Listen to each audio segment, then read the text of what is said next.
Testing 1 2. Testing 1 2.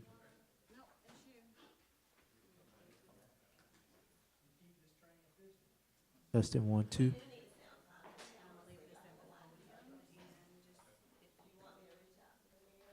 Testing 1 2.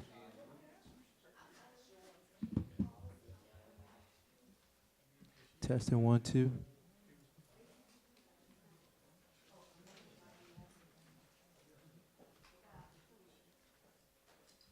Testing 1 2.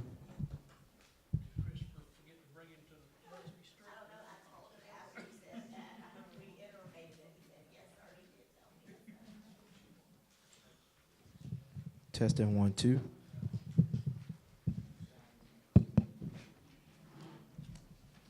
Testing 1 2. Cowboy, what's up?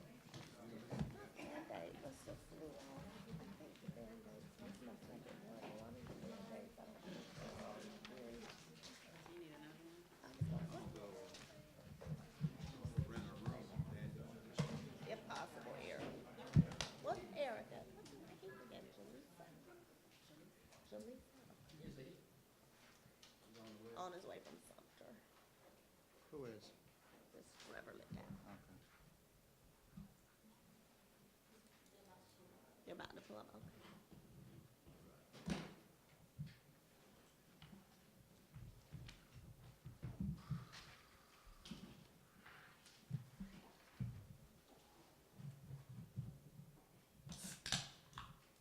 Do any of the rest of you have questions for the, on the financials?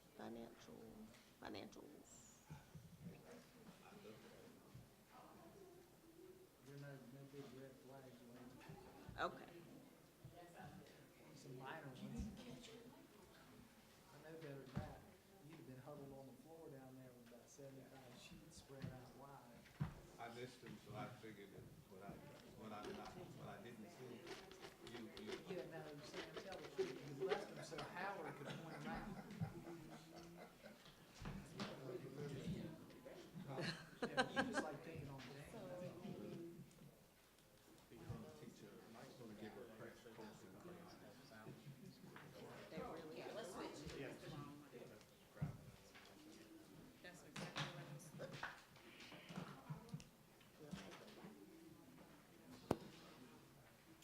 This one goes with my other house, which is the same house. Patrick started cleaning it up a little bit.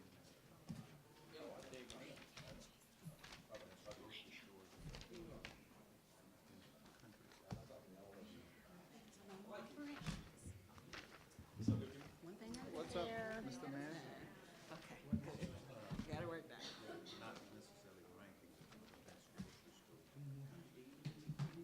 So a lot of them, most of them.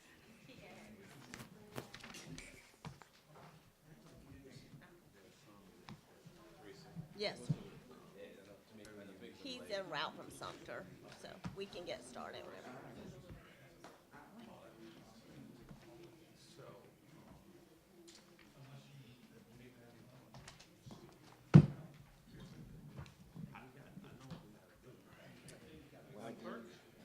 It's pretty clear. Got everything in there. Just Mr. Rickman? a little more details Mr. and McDowell? cleaned us up. I don't wanna do. Mr. Badura? Here. 7 p.m. Mr. council McDowell? meeting. I'm sorry, Change the Mr. date, Duval? Mr. Vine? Mr. Davis? But it's Here, Mayor Benjamin? present. Thank you. just the right thing to do. All right, invocation,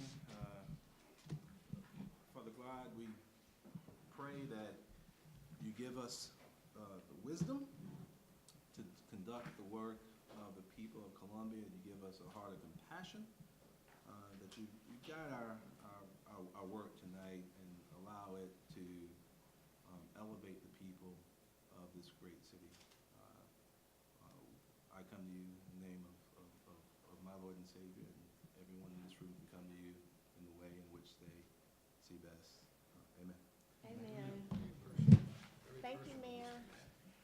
So I would ask each of you to bear along with me today, Mr. Mayor and Council. We got a lot of ground to cover, so I'm gonna try to keep us on task.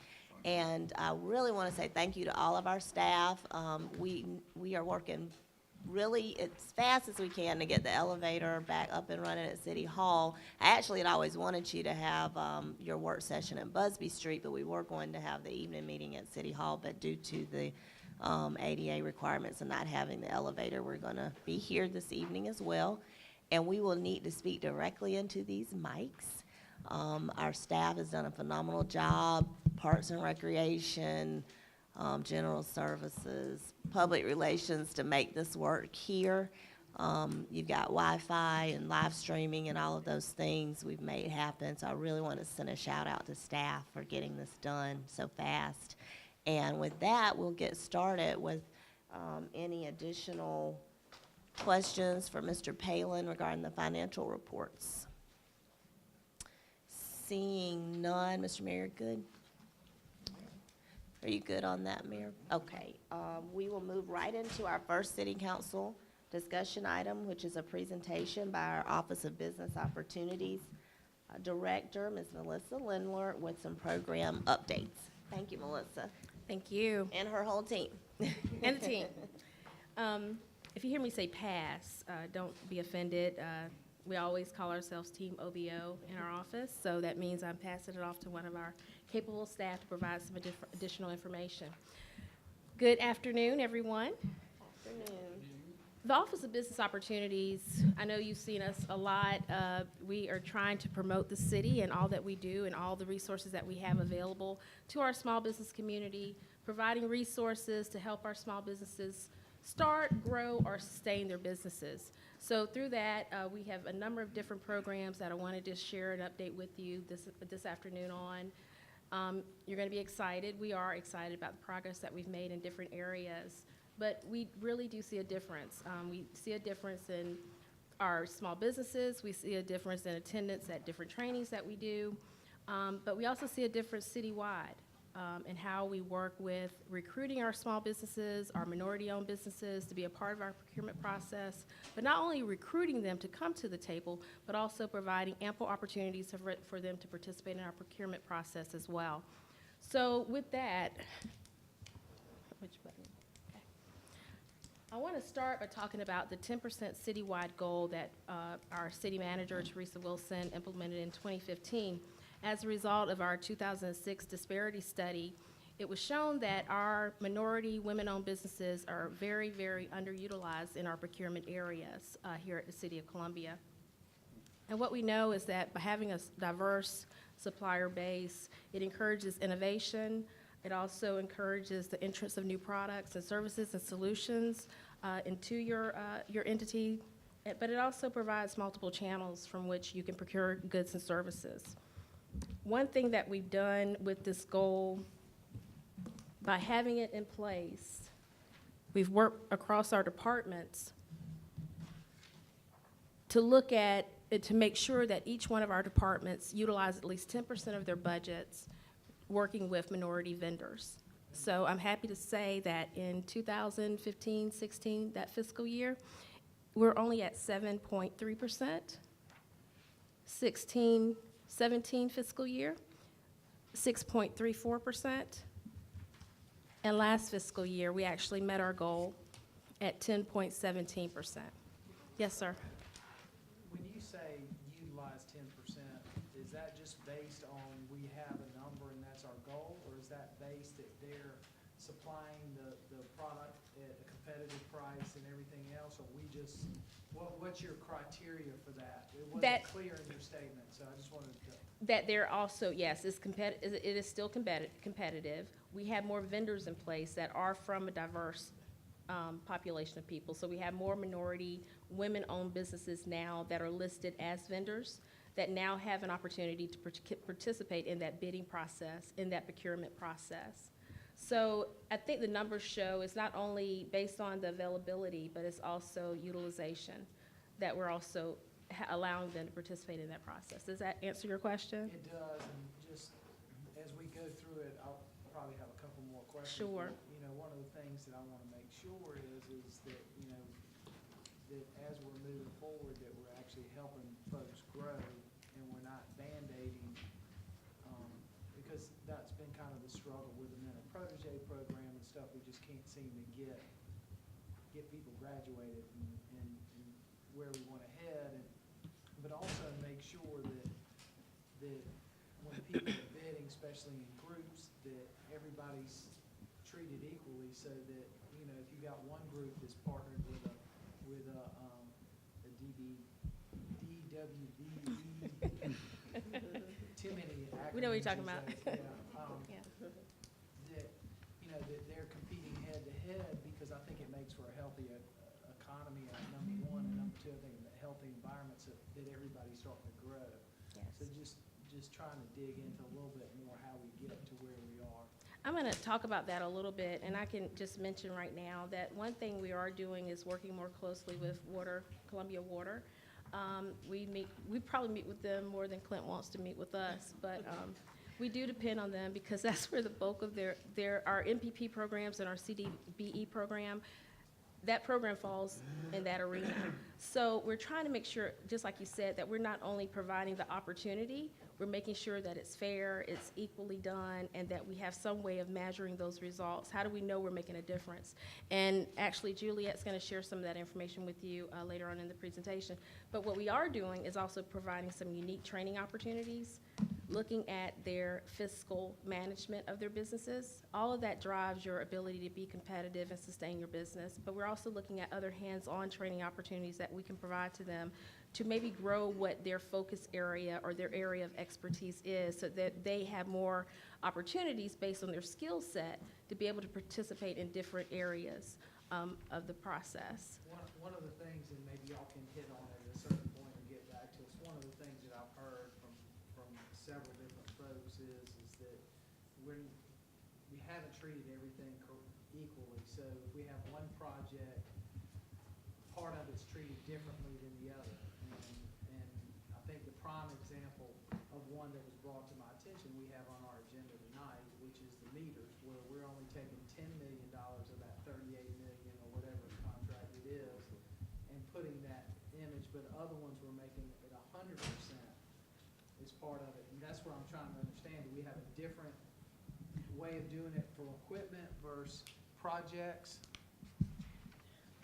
And I know the project that you're speaking of, AMI, that project was unique in that it was a big project, but the percentage that we could apply the CDBE goal to was only for equipment. So it wasn't like it was. But why, I guess is my That's part of our question. guidelines. But also, and Juliet, you can speak more to this because that came up, and Clint also, but you want to talk about? And I think tonight also, Mr. Rickman, we're going to pull it off consent so we can explain that, because we knew you all would have that question. It also, and I'll let Clint talk about this, for some of these projects, sometimes it depends on what we have available to us at that point in time in the industry, in the region. I think you were touching on the fact that that's why it's so important for us to be building the capacity of these SMWBEs all along, so that when these so when these projects come up, we have we have enough people to pull from, so to speak. And I'll let Clint speak to that, because with AMI, I think that might have been part of the issue. Well, and from what I heard from some of the minority contractors, their question was, well, that limits what we can participate in because you're cutting anything. So why is this different than others? And that comes back to the growth. And I think, what else is in that contract that they could have participated in to help increase? And I guess that's where the real question comes. And that's what we want to make sure we address. Because I promise you, I commit you, just like you're asking these questions, I'm constantly asking the staff, are you sure, are you sure, are you sure? What other expertise is needed for the particular project? Have we gone back and double checked? And they did, but Clint. But, just trying to make sure that all of these projects are being treated the same. Yes, because sir. we're asking people, and, if somebody loses a bid over it, and then they look back and see that we apply different rules to a different thing, how do we justify that? And that's the struggle I've had, because I don't know the answer. It's a great question, and I think what we try to do is look at each project individually on its merit. How much is equipment? How much of that equipment might be manufactured locally or be represented by a local vendor? But for the AMI project, there were no CDBE suppliers of water meters that actually manufacture the meters. So it would have been simply a markup on the equipment cost, and that is so much of the cost of that project. So really, as we broke the project apart and said, what is eligible for our local businesses to support, that's where the 10 million and change came from. The rest is just simply buying meters from the meter manufacturer and a meter box. Does that clarify at all? It does and it doesn't. Is there any other information I can I think your help with? question is why could we not purchase the meters directly from a minority vendor? Is that the real question? Well, I mean, it's just, how do we proceed with other contracts, you know, and differ and require other requirements of them? And I think it's trying to really analyze that. Are we truly applying, you know, to me, I'm a big proponent of level playing field for everybody. Well, equipment has never been something that we would apply the CDBE goal to. That's part of our policy. So any equipment does not fall under the CDBE guidelines, for one. But we also, again, going back to what Clint said, we do work very closely with the engineering department to break those projects down. And it starts in our office, because Juliet and when Aisha was here, you know, they would fight, you know. No, what else is there for us? Not physically, but, but, you know, really, they're advocates. They're advocates for the small minority vendors, and they want to make sure that there are ample opportunities for them to participate. Now, I won't mention it, I'll go ahead and mention it now. We're looking at more areas where we can have more protege-led projects or more DBE participation. We can break maybe some larger projects down into smaller pieces. That gives more people opportunities to participate, not only our minority businesses, but more small firms an opportunity to participate. So we're looking at ways that we can probably do a better job at giving more people access to the process than we have before in the past. Well, I think there's teams that have been successful too, to make sure that they're still getting the fair shot, because those are the guys who have been doing it from day one. And I think that's important, and I think trying for people to understand that it is a level playing field is very important. And as we move forward, if there are changes, and maybe the notes of equipment, if that's standard operating, then, you know, we need to, I think, maybe get that word out so that. We can do that. We are looking at some ways to maybe revamp the CDBE language. That was passed in 2016, and so it's relatively new, but we did our MPP guidelines, but we do need to look at the CDBE guidelines. We've discussed that with our city manager. Clint knows that. Procurement also has been very involved in that process, because they're like you, they want to make sure the process is fair and that we're not leaving the city open for any vulnerability when it comes to lawsuits later down the line. Any more questions? Well, no, I had a comment, but why don't I just do it later? Go ahead. Okay. So we did meet the 10% goal. Yeah, I was gonna say, we'll come back to that just briefly, Melissa, because I do think that, you know, that is good just as far as internal to the city. Yeah. And making sure that we, I'm very appreciative of across the city that sometimes, Mr. Rickman too, it's bringing that, realization home with internally with our own department heads of looking at things differently, making sure they're given a wide look at what vendors they're using. So I think, if nothing else, that's been accomplished. And a lot of it also is about, you know, again, recruiting more minority vendors, bringing them to the table to make sure that they're aware of what services and products the City of Columbia actually purchases. And that's something we have not done, I don't think, not since I've been here, but that's something we're gonna do more of this year to make sure that there's more awareness of what goods and services we provide, the process, how do you get on the eBid system. We're doing all of that, and also to continue to educate staff citywide about the importance of having a diverse supplier base. I will say that administration exceeded the 10%. They're at 82.85%. Office of Business Opportunities, 38.8%. Public Relations, 19.7%. The Canal Water Plant, 13.45%.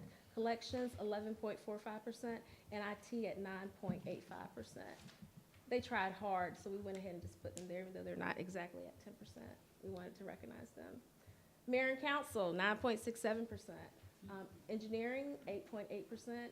Lake Murray Water Plant, 8.59%. Municipal Court, 7.86%. Business licensing, 6.38%. And police, I found the slide, Erica, it was this one. Police, 5.84%. And support services, 5.77%. Parks and Rec, 5.42%. So we're all working, again, diligently trying to increase the minority participation within our departments when it comes to making sure that they're part of this process. And hopefully it'll get better. Some of the highest paid MWBEs that we had last fiscal year, Chow and Associates, LAD Corporation, Landmark Consulting LLC, and Shady Grove Construction. And I will also say that these firms are also part of our MPP program as well. And they're also registered CDBEs. So Melissa, utilization numbers, those are of controllable, that's 10% of what? Of your department budget. So Not overall budget, it must be the available for general procurement? fund dollars available for specific supplies, materials, or just your budget in general. So Office of Business Opportunities, our general fund dollars that we received for purchasing certain goods and services, it doesn't apply to, I'm sorry? Salaries, yeah, or utilities or things of that nature, but it does apply to your operating budget. Those numbers that you have more flexibility in making purchases. Someone wants to commit to, and we need obviously staff help on the mayor and council portion, getting it up to 40, 50%. Obviously, those aren't decisions we're making every day. Sure. But need your help in directing those dollars in Sure. a meaningful way, very intentional way.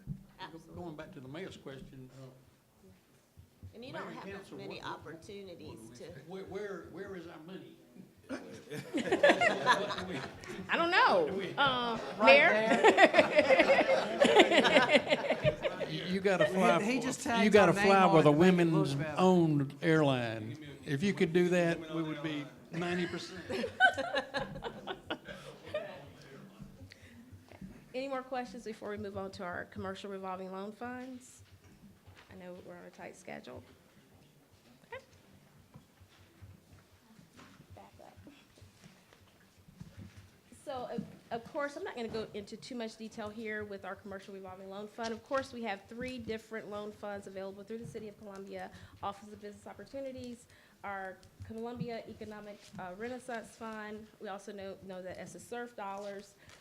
It was actually started in 2003 with a $500,000 capitalization from the city council, and with another $300,000 in 2004, bringing the total to $800,000 for that base loan startup that we had. And to date, we've made 33 loans from that fund. The Community Development Block Grant Fund was started in 2011 through funds provided by our Community Development Office. Thank you, Gloria. And that was, the initial start of that fund was $381,766. The max loan for both the SURF dollars and CDBG is $100,000. And to date, we've issued 26 loans from that fund.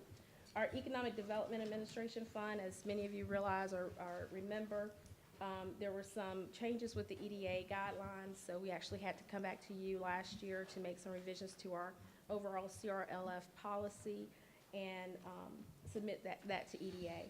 So this fund was actually started with a grant of $841,238 from Economic Development, which is a unit of the Department of Commerce back in 1988.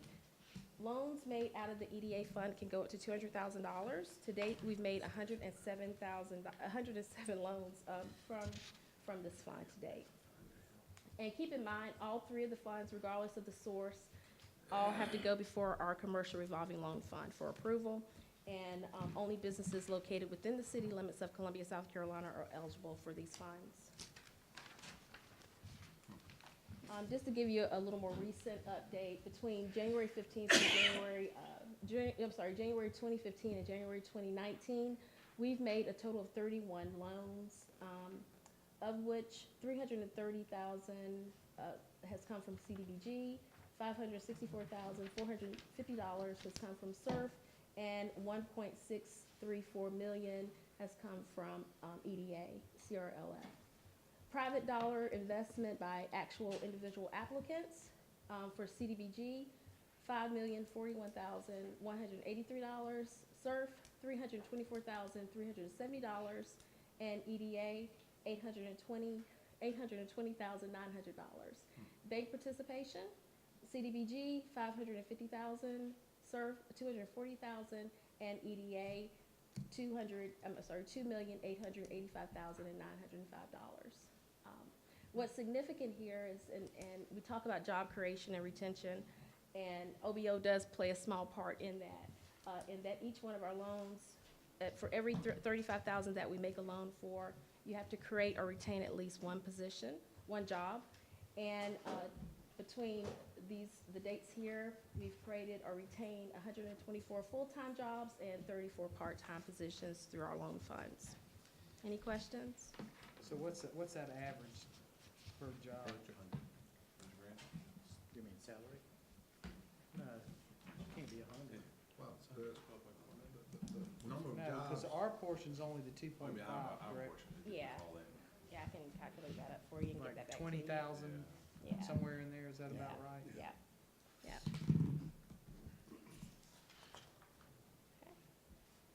Some information that has not been shared yet recently are the loan write-offs. Since on September 30th, 2017, there were some loans that were written off totaling $384,430. I don't have my glasses on, so y'all bear with me. So we wanted to share that with you because that did have an impact on default rates. And again, we wanted to make sure that you all were aware of the most recent loans that were written off.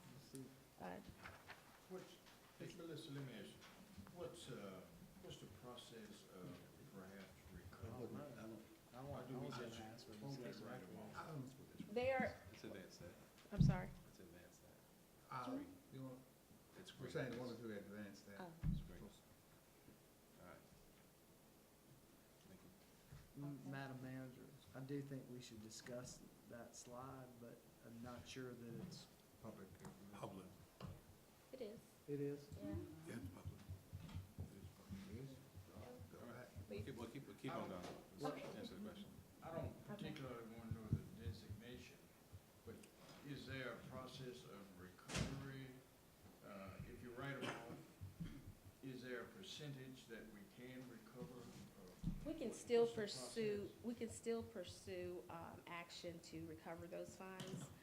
Writing them off actually just moves them off of our portfolio, so it's no longer affecting our default rate and other encumbrances within the office. But are we pursuing them then? Some we are.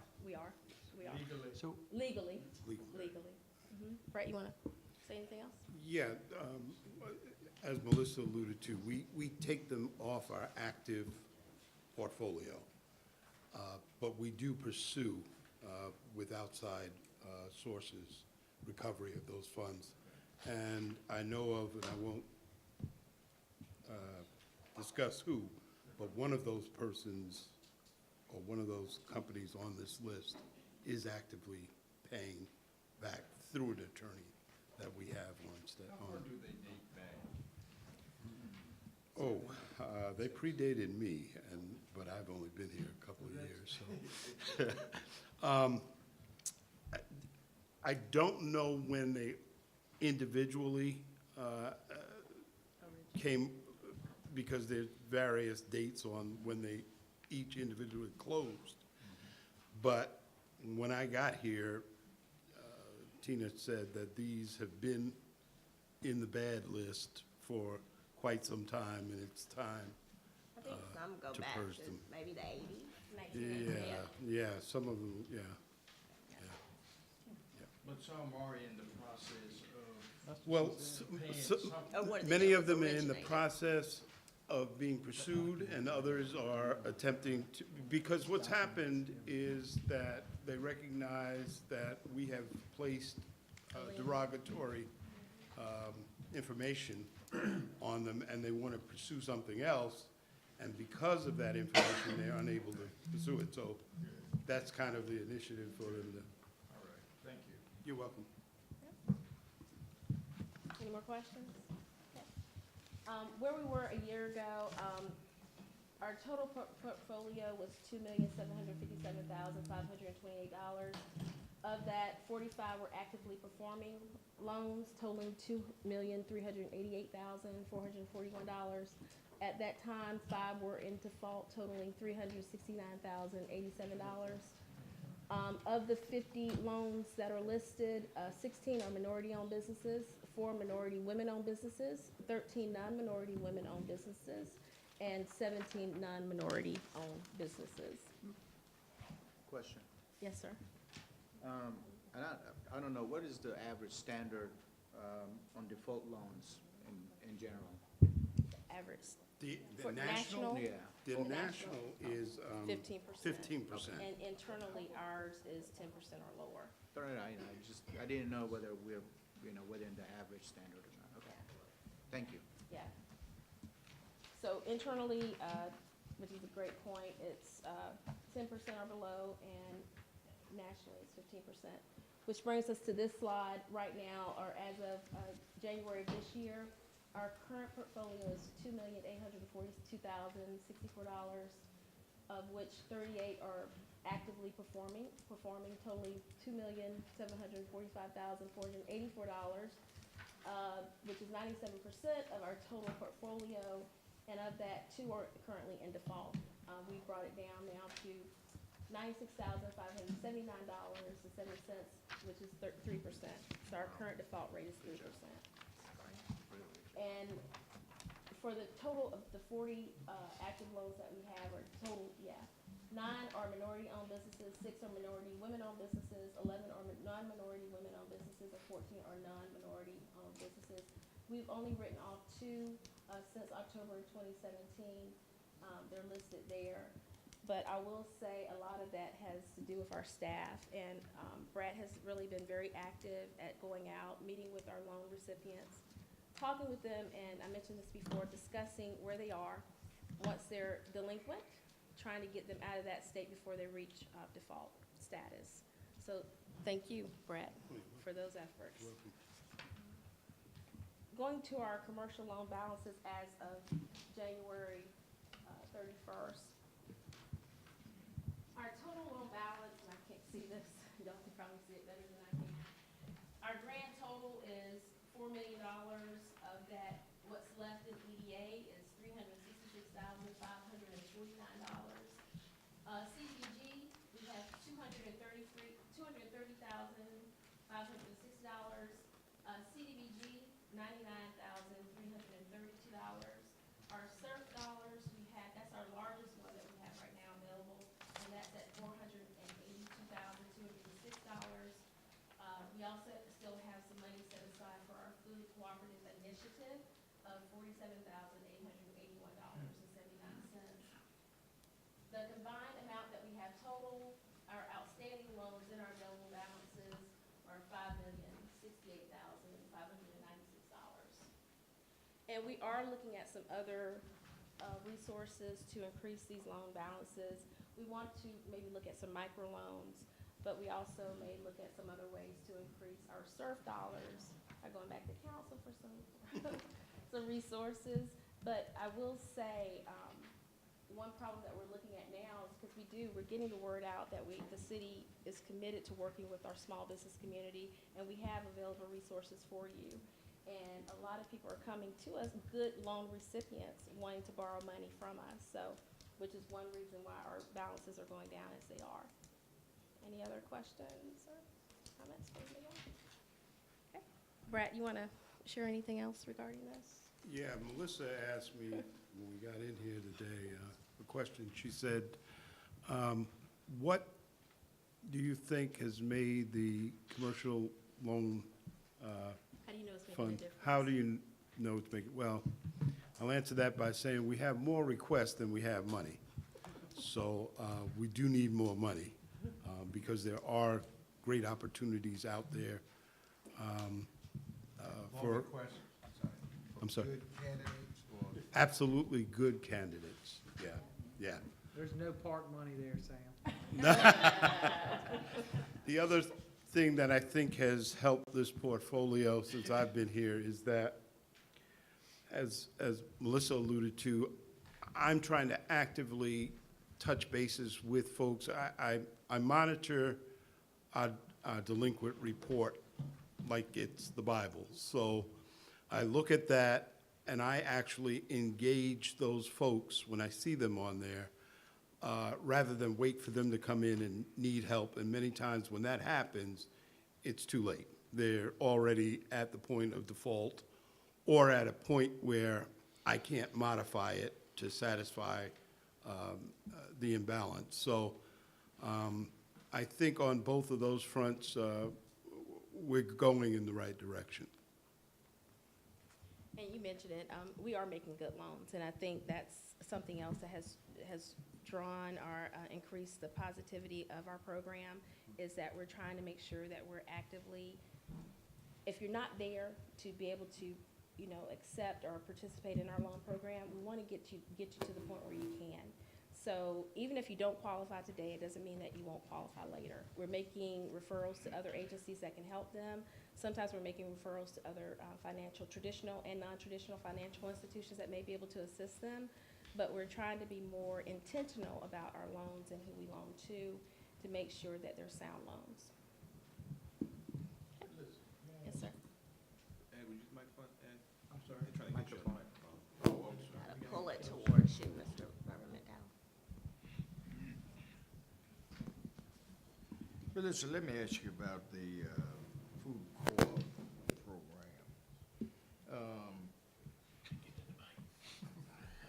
Just hold it, take it out and hold it. Take it off. Take it off and hold it. How about that? The food co-op program, of course, an emphasis we started talking about a year ago, a year and a half ago, I'm not sure. Are those funds included in the idea we sort of tussled with, the food mobile grocery store? I'm sorry. Yes, sir. I know that there have been some changes with the food cooperative, how we initially Yeah. started. However, it is still very much a priority of the City of Columbia, of council. We realize that of our mayor. We have left those monies there that were previously approved by the CRLF committee because we know that is a priority. And we know that we are discussing some other options on how we can still meet that need, the food deserts in our targeted areas that were discussed. So that money's there.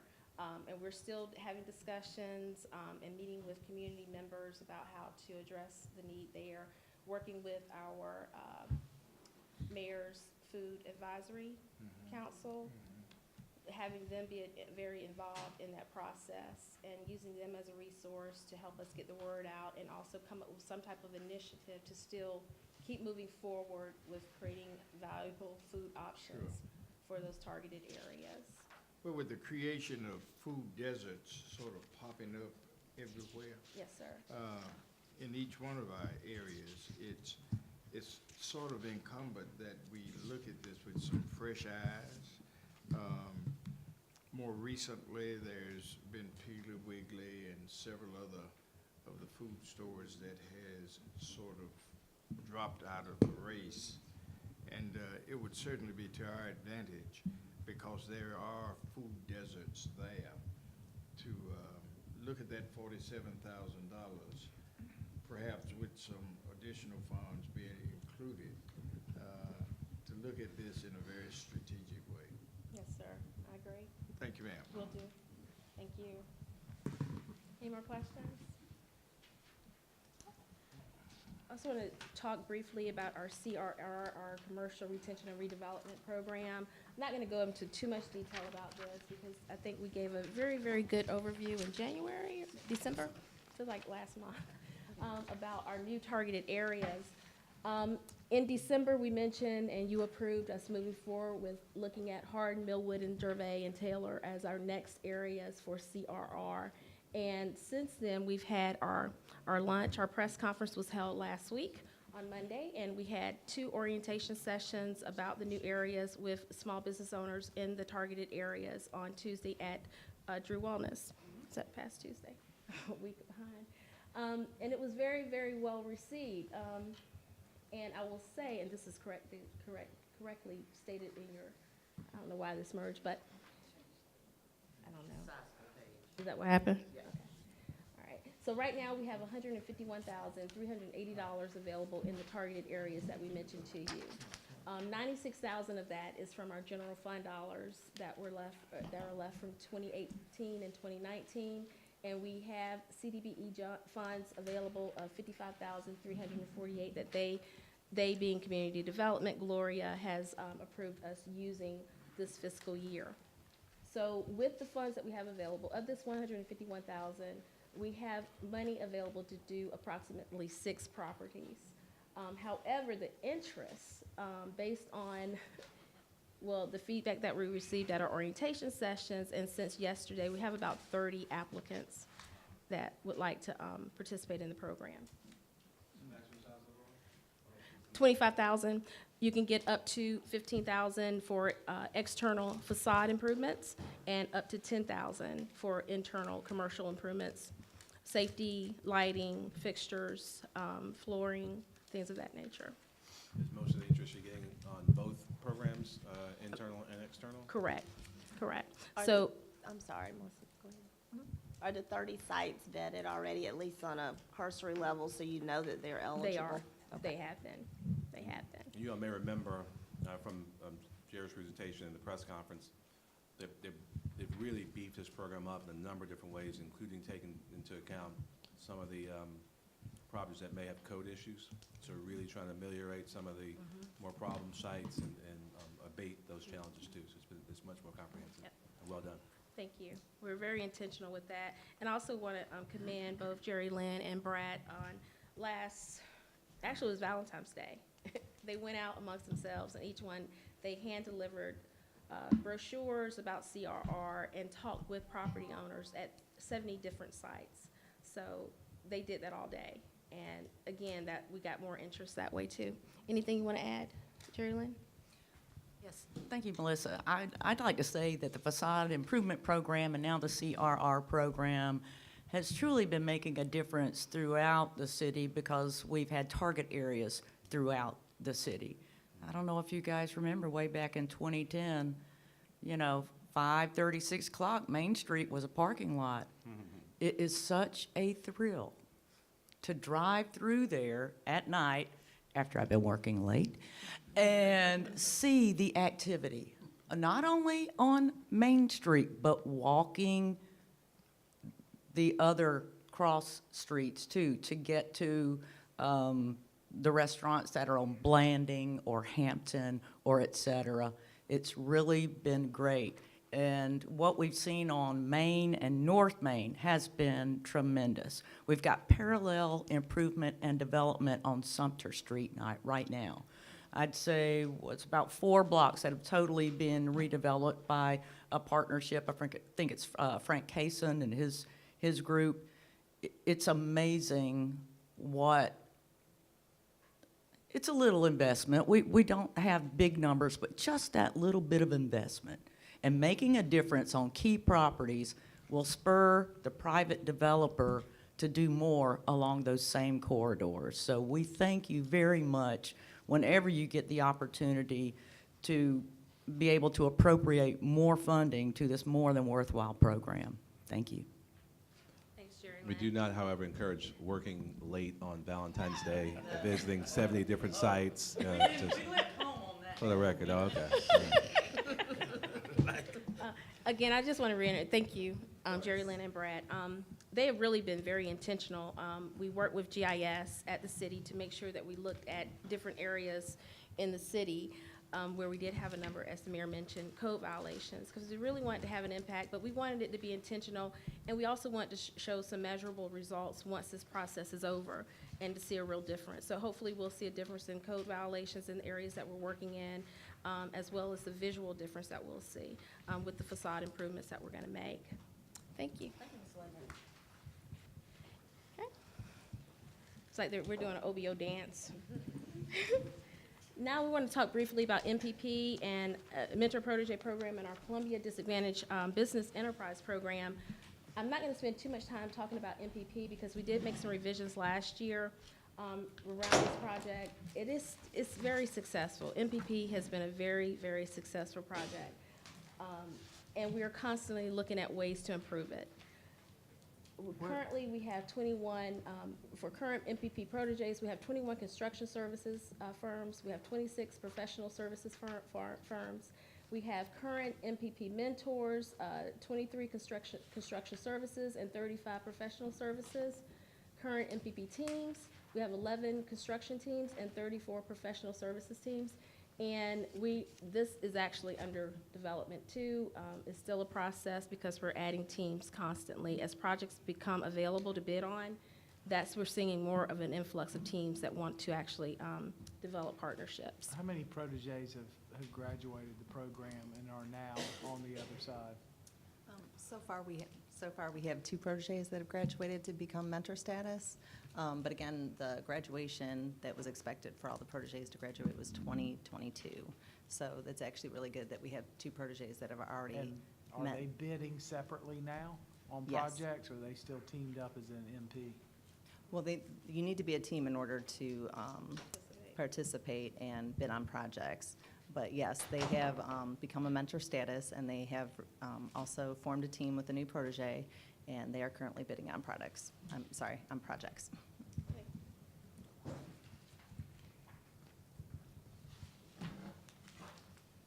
Just to mention, one thing that we are doing, the revisions that we made to the MPP program, we're having our annual MPP training meeting on February 26th to go over the differences or the changes that we made to our revised guidelines, but also to encourage networking amongst the participants that will be there so that they can actually start to form new teams if they don't already have one. To talk a little bit about our Columbia Disadvantaged Business Enterprise Program, of course, this was adopted by the Mayor and City Council in 2017. And we had our first project, 2016, and we had our first project in February 2017. It was the Canal Water Plant, and it was $40 million, and we applied a 10% goal to this project. The Columbia Disadvantaged Business Enterprise Program, it allows a lot of flexibility, and it gives us more options to actually increase our SMWBE participation amongst our smaller firms. It also ensures that priority is given to our local businesses, and it considers limited water, sewer, primes, and subs locally. And it also encourages our projects are on time, they're quality, and they meet budgetary requirements as well. In defining a CDBE, first you have to be a certified DBE, and we do not do certifications through the City of Columbia. That's actually done through either the Governor's Office, the Department of Transportation, SBA. We use those certifications actually to certify you as a CDBE within the City of Columbia. One other criteria that you have to make sure that you meet is that you have to have your business, it has to be headquartered within one of our 8 combined statistical areas of Newberry, Orangeburg, Newberry, Saluda, Fairfield, Kershaw, Richland, Calhoun, Lexington, Orangeburg, and Newberry. That's the 8 combined statistical areas that we look at. And you also have to be a socially and or economically disadvantaged business in order to qualify. So this policy does not replace MPP, and it only applies to the subcontractor goals that we place on projects. The prime bidder must be a subcontract and a percentage of its bid to certify, must subcontract a percentage of its bid in order to certify as a CDBE subcontractor. And Juliet wants to share some highlights of some recent projects.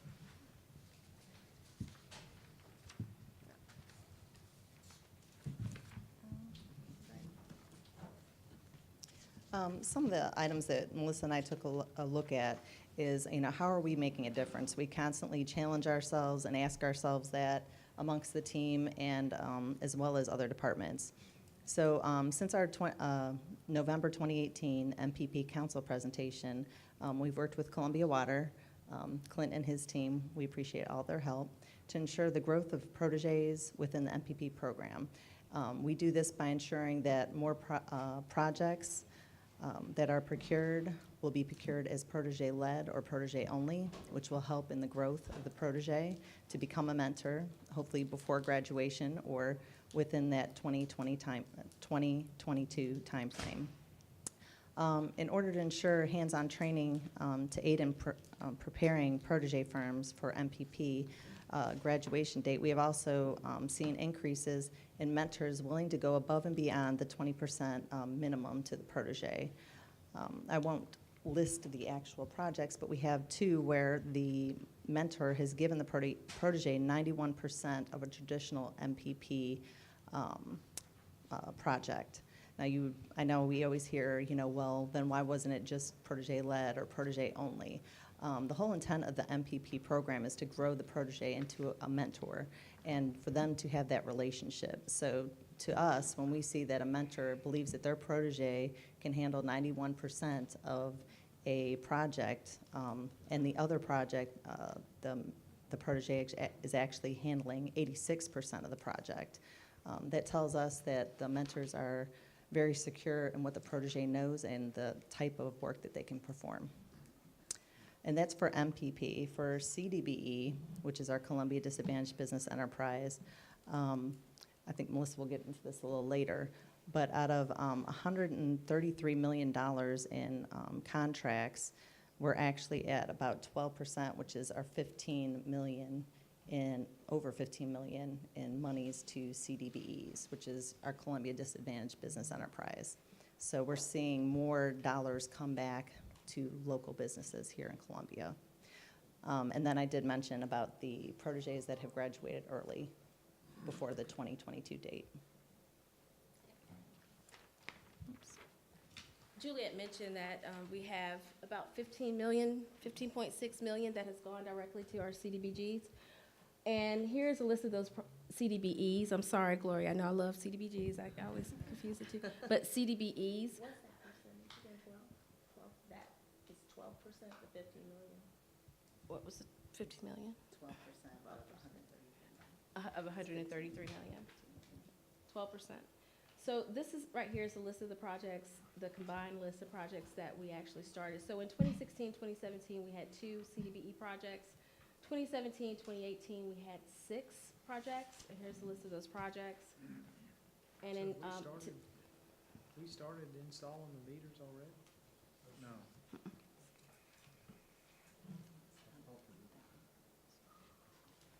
these are projects that we assign CDBE goals to, and what percentage we assign them to. What percentage? So they're not completed, they're. Not completed. These are not completed. These have been assigned CDBE goals. Like, we're getting ready to vote on AMI, so it's amazing they're installed before we voted on it. No. These have not. These are projects that have been assigned a CDBE goal. And what I want to say too is that even though we assign the goals, and our goals are based on a very elaborate formula. It's based on availability. It's based on not only that, but people willing, able, and ready to perform the service. So we use not only our in-house DBE numbers that we have, but we also utilize DBEs through DOT and through the governor's office as well to determine availability and to determine our goals that we place on projects. This is Juliet's part right here. She's out there in the community. So this is something else. How do we know we're making a difference? How can we do better at what we do? And Juliet has actually, even though she's only one person right now, she's actually making site visits to not only our CDBE sites, but also our MPP sites. You want to say anything about this? The project on the left is a CDBE site visit, and just to let you know, Taylor Brothers are local, and they were involved in this project, as well as K&D Masonry. So some of the brickwork and the masonry work you see is is their product. On the right, we have 3, I think we're going to get to that in a second, but we're actually having 3, do you have the, I can click it in. So we have 3 readiness workshop series, and February 13th was our first, and that was how to be successful in a competitive marketplace. Went through the numbers, and we had 48 attendees over at Irwood Center. If you go back one more, sorry. Go back to the picture. There you go, sorry.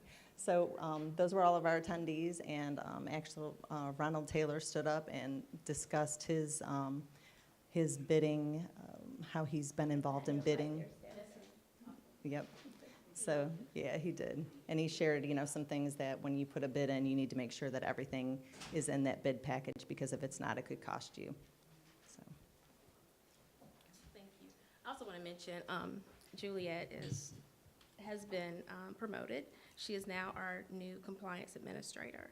So if y'all can just join me in congratulating her. Because of her hard work and her dedication, she has really taken a lead in our compliance office, and she's really making a difference. She's doing the work of 3 or 4 people.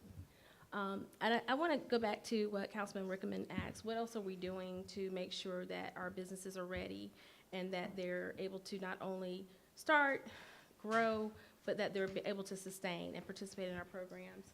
And this is one thing that we're doing. We're trying to identify specific areas, especially when it comes to construction and professional services, where we can help them actually get more acclimated with the bidding process, giving them the skill set that they need. The training that we did, the OBO Contractor Readiness Program, or Contractor Readiness Workshop Series that we started, it's actually been done in conjunction with PTAC, the Procurement and Technical Assistance Center, which is part of the Small Business Development Center of South Carolina. Scott Bellows is the instructor for this course, and he did a great, great, great job. He did so well. At 8 o'clock, they were not ready to leave. I was, but they were not. So it was a very, very, very good attendance. The information that was shared was great. And hopefully this is another way to reach and recruit more diverse vendors as well. And the other workshop that we did was on Wednesday. This was the first one that we did for the year, and it was the Accounting and Tax Liability Workshop for small businesses. This was done in February as well. Upcoming, we have on February 21st, building an effective capability statement. Again, a way to help strengthen our vendors and their ability to compete effectively, not only within the city's procurement process, but also other avenues as well. So, and the next one that we'll have is on February 26th, and that will be the writing your business strategy. Writing your business, what is your business saying? Some writing tips to help our small business owners develop their capability statements. Upcoming annual OBO events for the year. Next Level and Fast Track, they're ongoing. They're actually taking place right now. For Next Level, we have about 16 participants. Fast Track, we have our largest class we've ever had. We're at 35 participants. And we've also had the highest number of family-owned businesses ever to participate in the program. So we're very excited about that. Women Minority Business Opportunity Conference, that's going to be held on Wednesday, April 10th. And the City of Columbia's Small Business Week Conference will be held on Friday, May 10th. And the City of Columbia's Access to Capital Symposium will be held on Wednesday, June 19th. And I just want to take a moment, she left, but to thank Leisha Utsi and her staff for all of their assistance in helping us put our programs and our things together and helping us develop our flyers, our social media posts, and everything else. They've really have been a great help to us. So I think that's about it. Are there any other questions? Thank you. Just a comment. I'm hearing more about, efforts to bring these women and small businesses into the programs. And, I spend a lot of time when small businesses come to me and want to come to you guys to get a loan. I try to sense whether or not, they're credit worthy. I'm not a financial person, but there are some things that you discuss with them to determine whether or not we can of the other things that they need to do, and you're doing that. So, the numbers are looking better, and I think that's a tribute to what you guys are doing. And you know, the more we can, especially in the areas, from my perspective, where we're trying to improve as far as corridor development and that sort of thing, where you do have a lot of small businesses.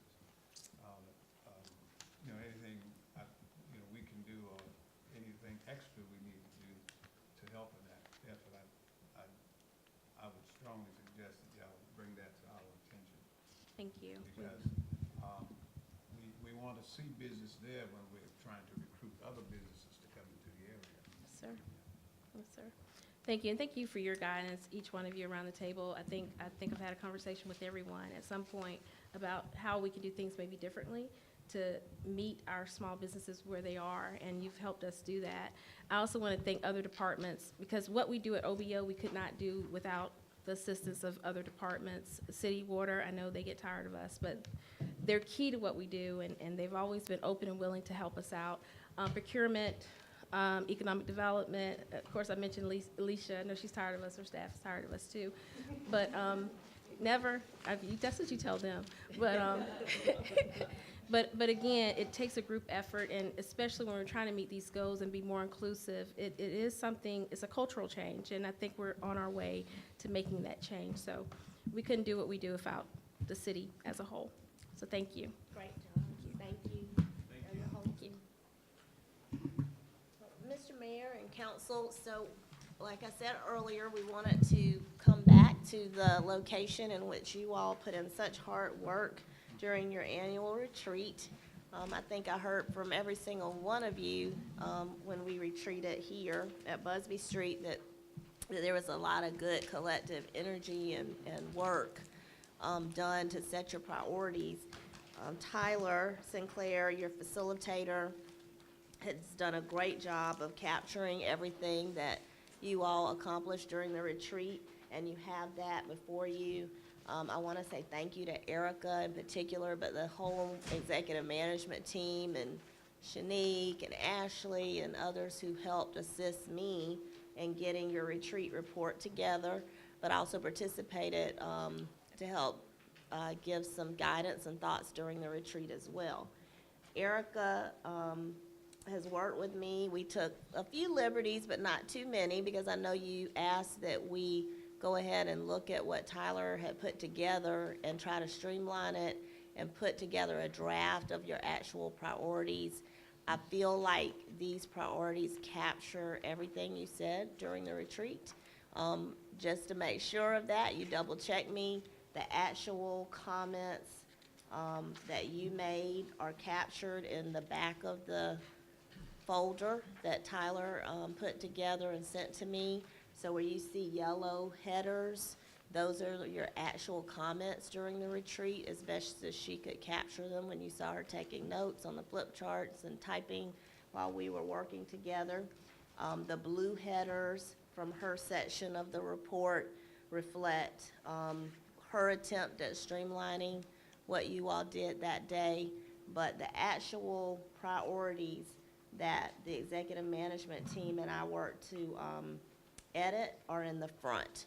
And so we took Tyler's report, we worked through it pretty hard and tried to streamline based off also things that I know, directions that you are currently giving me regarding budget and some priority items, big project items. We think we've done a pretty good job of capturing everything. So what we want to do is briefly go through the 7 priorities. I'll try to do that as quickly as possible, but also listen for any feedback. Yes, sir. Not yet, but you'll get it in just a minute. You will get it in just a minute when we get to our Enhancing Columbia's Neighborhoods. It's something that I asked Missy to work on with her team, the Development Corporation directors, and Ms. Saeed with Community Development, and Krista Hampton with Planning and Development.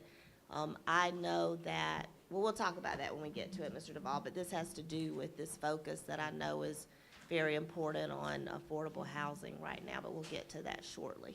So, just getting started, I put the disclaimer on your draft. When we leave here today, if everybody feels good about what we have, then we'll clean this up, and we'll let Leisha begin to help us brand again for the next 2 years, the Envision Columbia work and priorities. And I'll tell you straight up that Tyler feels like these are your focus areas and the priorities that go with them, the 7. We're gonna probably pull away from using the goals language, if you recall, with the Envision Columbia brand that you've used for the last 2 years. You had the 7 focus areas and you had the 5 goals. We're gonna streamline that. We're gonna stick to these same 7 focus areas, but we've got these priorities now outlined underneath. So let me know what you think about this as we go through. Starting out with focus area number 1, attracting and retaining talent. Clearly, from the retreat, there was an emphasis on economic development and the process, the ability for us to revamp and restructure and better integrate our efforts for service delivery. So when I looked at what Tyler captured from what you all said that day, we feel like these 5 bullets here best integrate what you would like to see us do going forward, which is going to encompass a joint effort amongst our economic development team. So Ryan has looked at this closely with us. Jeff has been working with Ryan on several of the things that you all shared with us during the retreat. But also that integration of services would include planning and permitting, water, sewer, and the Office of Business Opportunities. In addition, we think that our development corporations need, they're doing great work, but we need to be more intentional about what we annually direct the development corporations to do with their boards. So we're all pulling in the same direction. So if we have certain annual goals and priorities, we want to make sure that our development corporations, the executive directors and the boards are getting clear direction from council on the activities that they're engaging in as they are considered arms of the city. We want to continue to streamline our business permitting procedures, which we feel like we're well on the way with the integration of InterGov, which is going to be that system that helps best make the permitting process more efficient for those trying to do business with the city. And clearly, you all said bring all the tools that are available to us together. So I left that in there. And then you talked about how to best provide assistance with referrals and funding strategies. That encompasses your first priority. The second would include updating the economic development plan. So if you recall, we've had a master plan for economic development strategically for a few years. Ryan recently did a report to you all. We feel like we've accomplished a lot in that plan, but it's probably time to identify over the next year and refine the plan in some key areas. So identifying target industries with a suite of services. I know coming up, he's going to be starting to do some of these trips where he will actually touch upon, insurance, IT, and those type of business industry that we would be interested in bringing and focusing on in Columbia. And in addition, we heard from you all during the retreat, particularly Mr. Rickaman talked about the program to go after small businesses, retail, restaurants as well. And so we tried to include all of that here so that we can make sure we're giving Ryan and his team some clear direction on which way and which focus areas you want to see him cover. There are limited resources, we know, so we want to make sure that we're being intentional with our partners. There seem to be several economic development partners or groups who say they do economic development. We're interested in streamlining that a bit and making sure that you all are on board with how we would streamline what strategies we need from which particular partners more specifically than just a host of people saying they're doing economic development. Is it really them truly pulling in the same direction as the city? So Yes, sir. my thought processes here. And is please that- jump in. I mean, I'm not trying to Well, I think read to you, but No, I think we need to have a work session on this. We need to be specific. This is great for an open discussion, but this isn't the detail that we need to Right. do. And for us to move forward in the budget, I think we gotta have a clear path forward so that we can make some tough decisions come budget time about where we're gonna invest our money. yes, sir. So, yes, time-wise today, I wanted to give y'all this, get this back to you so you could then digest it. And certainly you'll hear in a minute different budget workshops that, or the different topics in our upcoming budget workshops. If we need to work in some, when Missy goes over that calendar, we certainly can do that. And then I guess, for this, would it make sense for us as a group, should we kick some of these items to committees to get the committees to be working on it and then bring it back to the council as a whole so that, we're able to kind of parallel paths so that we can move forward? Because if we try to wait till we have enough time as a group to do it, we're never going to get done. Well, as we go through this in a broad way today, if you feel like there's anything here we need to kick to a committee, I mean, I'm certainly open to that. Is that one of the items you think going through the I think a economic working committee development definitely partners? should, yeah. Well, I think it's an overall picture of part of the economic development. What is our true goal? And do we have all the tools in our quiver to achieve that goal? And we don't know the answer to that. So do you want updating the economic development plan, which includes these various strategies and tools to go to the Economic Development Committee, or a different a subcommittee? I would just send it to the Economic Development Committee. It's already established. Okay. Well, it's the committee. Okay, so Miss Erica, who is keeping us on track, she said, recall that you've established your Economic Development Subcommittee that's working on a few items now, and then, of course, you've got the Council Economic and Community Development Committee. Eric, well, is Davis? We probably could either, split some of it or combine it. No, we might as well be working on the committee Committee of the whole, of right? the whole, Yeah, I think we take it up as a I think separate some of these session. has to be a committee of whole. So that brings us back to the workshop, budget workshop. Timing-wise, I mean. I think a lot of them need to be the committee of the whole, too. Okay. Just for a date, see if we can work out. So we're going to once a week now. Well, right now, we've got your budget Oh, workshops. we're gonna Same. have to. I mean, there's Same. just no way you can get to it otherwise. When we get to Missy's schedule, which will be shortly, let's make a final decision on if you want to add a few dates. She's got your dates now still tied to your council meeting dates. 6 or 7 hours to Well, let's not add 6 or 7 we yet, could but let's extra see pay what, for those let's see what meetings. we get.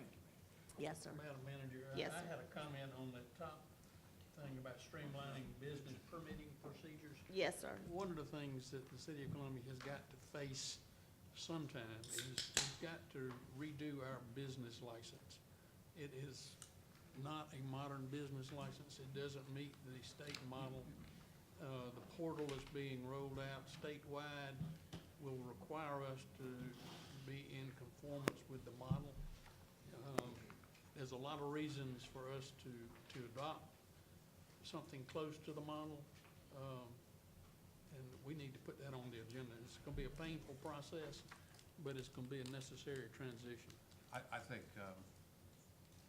another thing, another way to kind of do that is, I'm seeing a lot of stuff online where other cities are dealing with licensing, and they've got some innovative approach. We might want to look beyond Is that a, state folks. yeah, is that an issue that we take up after the budget process as opposed to before? Well, I don't Would that think, be- it's would not that- tied with the budget process, I I'm don't just talking, think. I'm just about time, if we're talking about additional It'll be meetings to. revenue neutral, so Yeah. I'm just talking about time, if we're gonna Oh. start having more meetings to Just put it consume. on your to-do list. Yeah, I At will. some time, we gotta bite the bullet. that's not gonna We happen. gotta you do know it. that. We've got I to do think, it. and I think it is, as we go along, the management team have to help me remember, we talked about this as we were going through the, editing. And we may have invert that in this item, Mr. Duval, streamlining business permitting procedures, but I can't remember if we specifically noted anywhere else in here, business license review. Item, well, I'm sorry, let me finish too, the businesses local and unique to us, a focus on those, and then the strategies and tools to include a fund that prioritizes entrepreneurship and encourages startup companies. I think we've done that. I think there's, the need to continue with that and the promotion and awareness of opportunity zone projects and leveraging the private sector investment. We will be talking about number 3 more, which is moving forward with the development of Finley Park. This is one of those bigger ticket items that, you know, obviously has budget implications, and we'll also be talking about some, protected issues as of right now in executive session today, so we'll go into that a little bit more. And then, of course, there's still the Canal Riverfront development plans that are always on our horizon, and you all mentioned that during your retreat, for us to, as a staff, give some time to action steps that could be more immediate, also as it relates to the connection with the Greenway system. Yes, ma'am. So, Ms. Wilson, I mentioned this to the mayor, if we have a joint city council meeting, it might be a good presentation, but if that doesn't happen soon, I did go to the, MBLG, presentation, and they've established a committee, that has been working with, on the development of the Greenway, and they had a lot of progress. And so I would think that for this council standpoint, we might need to have a representative from them make a presentation to us so that all of us are aware regarding what is moving forward from that standpoint, and then how we can be supportive and of what they're doing. Which Greenway? This would be behind, Is this Is the that River City Business Alliance Greenway or No, the this penny is- sales tax route? neither. This Neither. is Midlands Business Leadership Group. That they've established. Yeah. Gervais Blossom. But he's asking what entity? Oh, yeah, Yeah. I mean, well, somebody's gotta fund it, so I'm trying to figure out where it's But going. but that's also part of their presentation. I mean, they're talking about, they've established, an organization. They're talking about seeking funds, not just from local government, but other things. I just think we all need to be briefed, because not all of us were able to go to that Did presentation. they tell you why they're establishing a third? I'm asking that we have them come and we can ask those questions, but, no, I mean, I think this is, and Mayor can add, I think this is a leadership group that wants to be a partner, and I think that they know that in the private sector, maybe there's things that they can do that we can't, and so I think that's really the reason. Oh, there's a group, I think, that's, looking at the area, near the dam, coming across, Hyatt Park, going up Monticello and across I-20. The extension of the Greenway? Yeah, so- Up on Smith's Branch? Yeah. And they had a meeting, a couple of weeks ago. I couldn't make it. I think there's a meeting now, there's a sign up There's that something says- at the Durwood Park, a couple of days. Anyway, Well, Anyway, I you was just all referencing placed it that. in here as a priority, Right. so we kept it, and so I think I think that's it's a probably priority. right. Yeah, to- but I think we need to know kind of know what what they're other- doing, yeah. right. So I think maybe a work session, we can invite members of their leadership. Yes, ma'am. Focus area number 2, planning together, the priorities. Number 1, establish a formal new coalition venue for regional dialogue and cooperation. You know, as a staff, we kept this a little broad. I think one way to get started, I know Mayor Benjamin and Mayor Pro Tem Devine have had an initial meeting with County Council Chairman Livingston and Vice Chairwoman Myers. at a minimum, having quarterly meetings like that, but I assumed you meant even broadening that reach to some of the other regional elected officials. So we just kept this kind of broad, and we'll certainly help you staff whatever you see fit to do. Need to include school board in that. Yes, And the delegation. school board delegation, okay. Continue the redevelopment of Bull Street to include mitigation of current obligations. You know what those are. I agree with adding the other two entities, but we need to have meetings with county council, yeah, regularly, but the Yes, others sir. as well, particularly, yeah. Yes, sir. You know the obligations for Bull Street. Obviously, that needed to be memorialized here, and it's certainly a priority. The implementation of the Plan Columbia Land Use Plan to include the adoption of a new zoning ordinance and maps in support of its recommendations, and as well, the Columbia Compass Comprehensive Plan, continuing the engagement and support, which has been really well-received so far. Krista and her team and John, all of them are doing a phenomenal job getting the word out. People are engaged, or seem to be to me.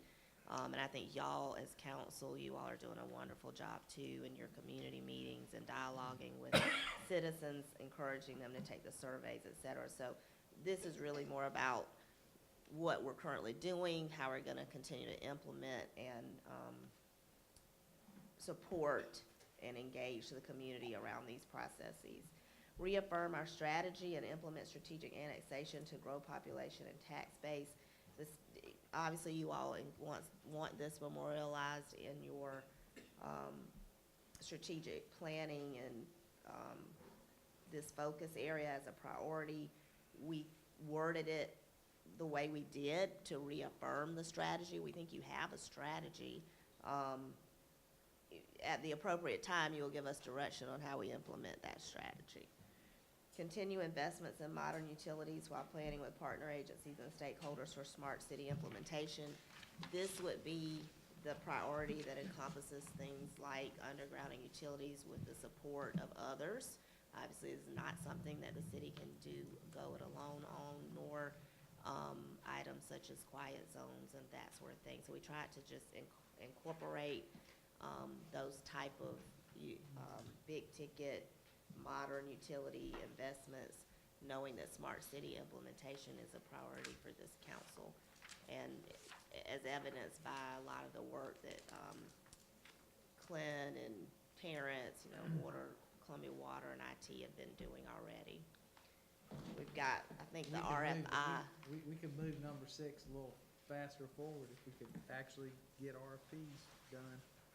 Well, the RFI for smart city implementation has gone out. The next step would be an RFQ, I believe. Yes, sir.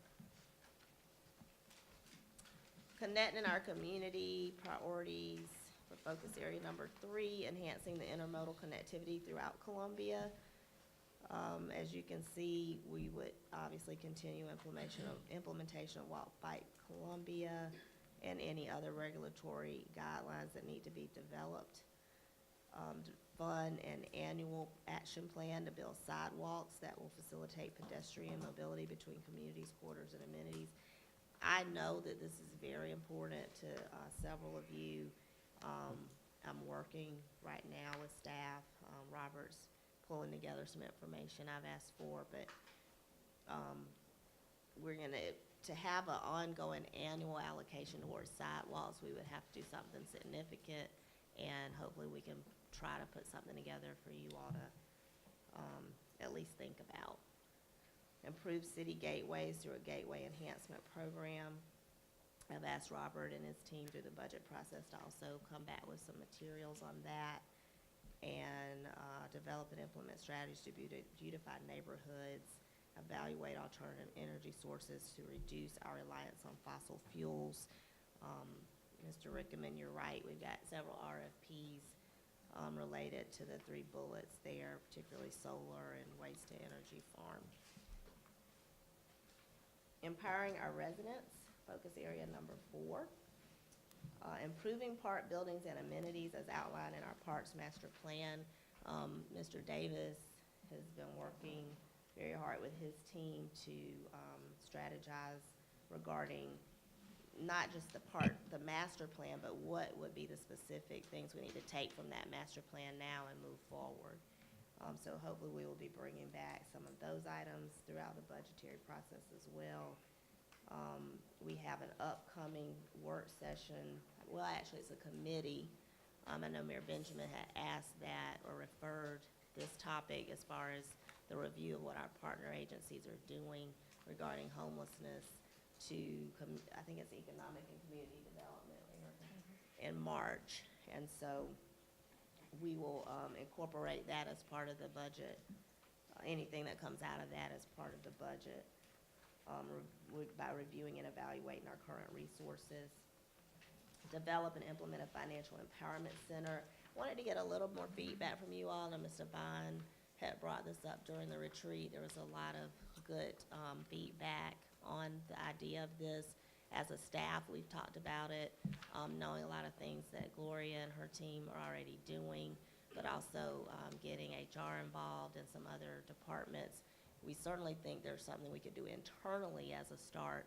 Wanted to clarify if you all were meaning something broader than getting started with an empowerment center internal to the city for city employees, or something broader than that. I mean, when I brought it up, I'm talking something more public-facing. I think we're doing a lot of the components of it internally for our staff right now, and maybe we can do that and use that as a pilot. But I'm thinking to have the impact that we need, it would be for our citizens. And Ms. Wilson, what I'd like to do is if I can work with Ms. Saeed and her staff. I know that a lot of the cities that started financial empowerment centers several years ago did it through some foundation funding that, through the mayor's help, he's agreed to present a proposal for me if I can get something written. So if we can get staff to write something up, maybe we can try and find some foundation or philanthropic dollars to start something external. Sure.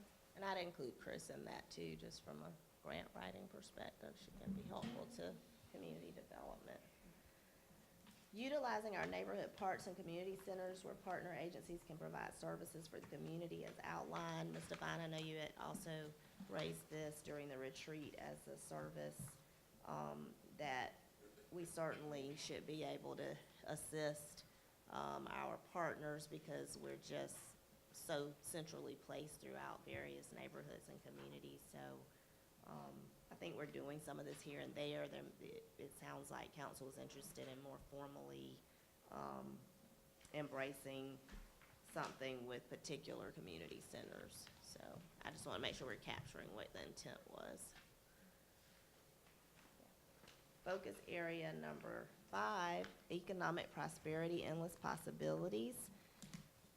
The staff continues to work on the directive of council to develop an equalization plan for the tax revenue disparity between non-tax paying properties and taxable properties. We'll have something else coming to you all, either for you to take action on or not, or discuss a little further in probably next month. Is that right? That's correct. Missy and Teresa. You talk about that some more. Okay. Promoting job training, internships, apprenticeships, and leadership mentoring opportunities offered by partner agencies.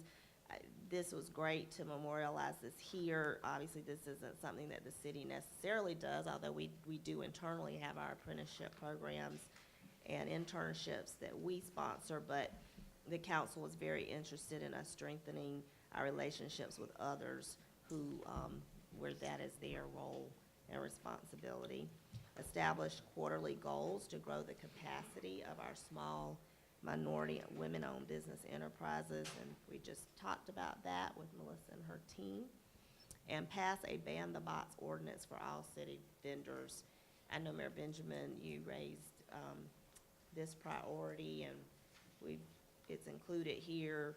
We're gonna work with legal to make sure we're moving that forward. Legal's given some draft language that still needs to be worked, and I want to bring it to council Yes, for discussion. Yes, sir.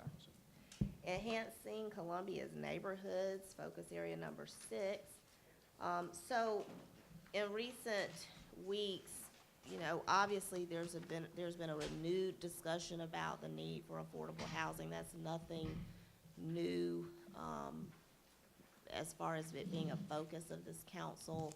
I think the energy's certainly been renewed in recent weeks with some things that, everyone has witnessed. And so I wanted to give just a brief comment on today's press conference where Community Development unveiled a new loan program, which I think was very well received by those in attendance. However, that's just one other additional tool in the toolbox, and we know that it's got to be a multi-pronged approach to address this huge issue in our country. What I asked Missy Gentry and Gloria and our Development Corporation directors to do, I know Mayor Benjamin has convened a working or a meeting or maybe a working lunch with Missy and those folks.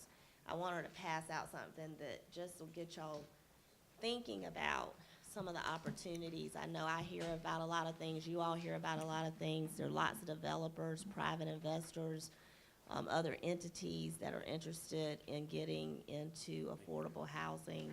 And now more than ever, with the discussion being so ripe, we thought we'd put together a list just for you to look at. And as you look at the list and take it and digest it, we certainly don't want to miss anybody.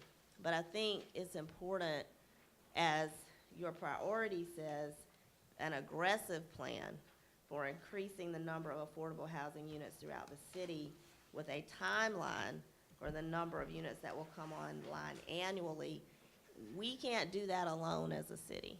And so I just wanted to put before you at least some of the projects that we've even heard about. Some are in process, many are not. Some people have come to Missy or me or others saying they're interested. So we've tried to put down any and everything we know about. Want to hear from you all on if there are others. You see the number of estimated units that just this short list produces, but it's a start. And if in fact council is wanting us to be aggressive about this and come up with a goal annually, then we're going to have to go after some of these private investors to work with us.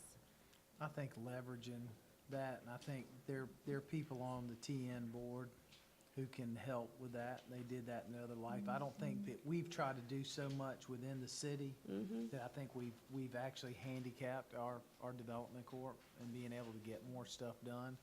And I think we ought to take that talent, leverage it.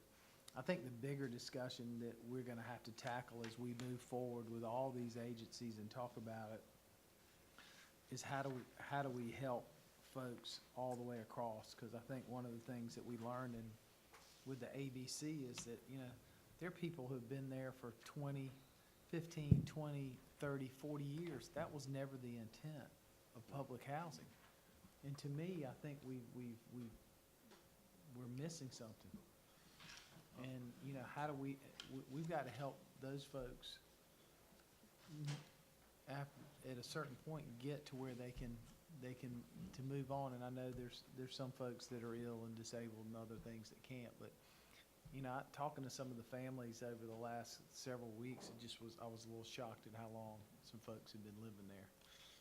And to me, I thought, we really were making strides to get people. It's the housing stock that's gonna allow them to transition elsewhere. Yeah. If you don't have the housing stocks, then they're not gonna. But part of it is taxing situation and other things too, because if you're trying to rent or lease to own or other things, property tax plays into that as well. But I do hope that we can have a further discussion about that down the road. Well, I was thinking, the mayor mentioned in the state of the city about reconstituting an affordable housing task force, and I took out the report from the old other task force, and it's 10 years old. That report is 10 years old. So I think it's very timely to reconstitute and have a task force. I think the issues that Daniel's talking about, but you really need someone like a task force to dive deep, because of course, there are families that have generationally been in public housing, and there's lots of studies and lots of data that suggest why that is. And so you have to address that in one way. There's the housing stock, as Mr. Davis is talking about. It's the taxing structure and making sure that you've got private developers who can do it. It's, quite frankly, we've talked about before, it's the, NIMBYism, and, when there are private developers who do want to do good quality affordable housing in areas, the fight that they get from communities about placing the housing there, and whether or not there's a will of the, elected and appointed leaders to stand behind developers and let them do those developments. So I think that all of those are discussions that need to be had, and maybe through this task force, we can have those and come up with some real concrete things to say, these are the things we're gonna work on. But what we need to do, and I was here, so I'll say I'm guilty of it as well, what we need to do is, if we have a task force that comes forward with recommendations, then we need to stand behind recommendations and put the action behind getting them done. Because I was, as I reread the Affordable Housing Task Force recommendations, we haven't touched even half of them. And so, we've got to, if we ask people to volunteer, give their time, give their expertise, and come forward with recommendations for us, we need to figure out a way to get those things done. I'm thinking, and that playbook that was developed, that strategic plan and those suggestions also need to be passed on to CHA and other places once we've decided where we're headed in that direction as well. And I think we're gonna have to have a more active board, and that board's gonna have to be more accountable to us. Yeah, but our issue is bigger than public housing. Yeah, absolutely, it's bigger than, but if we're not even implementing, having them take part in those implementations, I think, we're making a mistake. Well, the city, our development corporations, private developers, particularly those that specialize in the space, using the 9% tax credit or the 4% program through state housing, the housing authority, our partners at the county and the school district. It really requires a really comprehensive approach in which we're really using all of our different levers that primarily will find us, if we do it right, and there'll be large projects that will require significant commitments of public funding. Some will be general funds, some will be passed through. But we want to provide the leverage that attracts a lot of private sector investment into that space, and recognizing that we're talking about, yes, helping with the acceleration of development of more public housing. We're talking about people at 30% AMI. We're talking about people at 80%.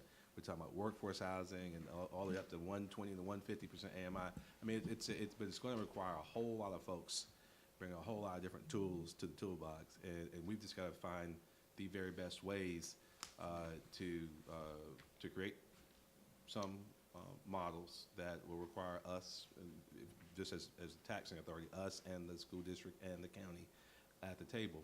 And then sometimes it's going to be us driving, and sometimes it's going to be us getting out of the way and allowing some things to happen with some guarantee of affordability for 15 years or 20 years, whatever it happens to be, and just letting our financing decisions kind of represent our values. But we have to make it as robust and clear and uncomplicated as possible as we do it. But we really want to try and attract private sector capital. I think the last few years we've made some significant strides forward, just making a commitment that we're targeting our funds, and I think some of the work that the OBO laid out, it's becoming much more strategic in the way in which we're committing our funds. But we really do have to fortify and unleash our partners as well, and make it clear that we can't do everything. It's just not possible. So we need everyone kind of standing up, but that's going to require a whole lot more just constant dialogue. And it's obviously a priority. It has been a priority of this council for forever. So we just got to figure out ways again. Let's set some ideas up, and it's going to require. We're not a state of 100 cities. We're a state of 46 counties. So much of the creativity that we're going to be able to engage in, we got to get county council on board with. So we just got to keep on just developing that relationship most of the tax dollars go to the school district, so we obviously, with some of those solutions, we either have to have them on board, literally on board voting, or at least supportive of the directions in which we're going to go. But there are lots of tools out there, just through state housing alone, that we've got to lever up. And you got a whole lot of folks. I mean, I know that Teresa and Missy and everyone, we get calls regularly. And I mean, a goal of ours ought to be that every single lot owned by any of our development corporations ought not sit vacant. You know, No matter the size. We gotta stop thinking that everything has to be big. Exactly. Get them all built. I mean, so creative positions. Now, mind you, I know that they've been acquired different ways. We don't. We have an arm's length relationships. These are independent corporations, but whatever relationships we have with them, we need to lever them up to get good quality housing built on them. The tool that community development rolled out today is adding on to a homeownership product that I still think is still already one of the best in the country. And now what they rolled out today is probably the sweetest deal to get additional dozen or 2 dozen families into affordable housing in the city. And we continue to iterate and be innovative. We just gotta keep taking our major baby steps, 20 units here, 50 units here, 60 units there. But every once in a while, we're getting an opportunity to get several hundred units, and we're just helping create the opportunity and getting the heck out of the way. We got to continue to think creatively. I think some of the lots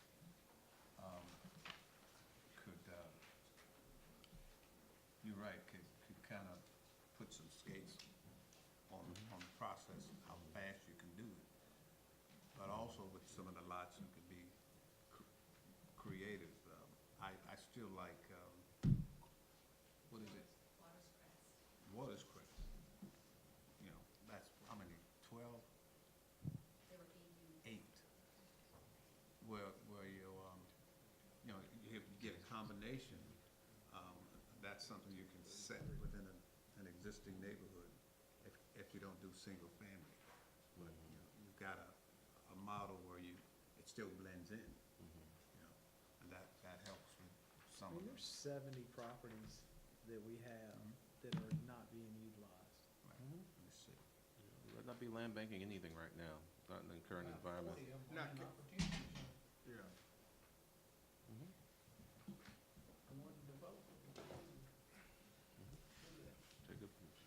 So I kind of keyed in on the aggressive language that you all utilized during the retreat, and we kept that in here. I understand the need for reconstitution of the task force and waiting on recommendations to be made.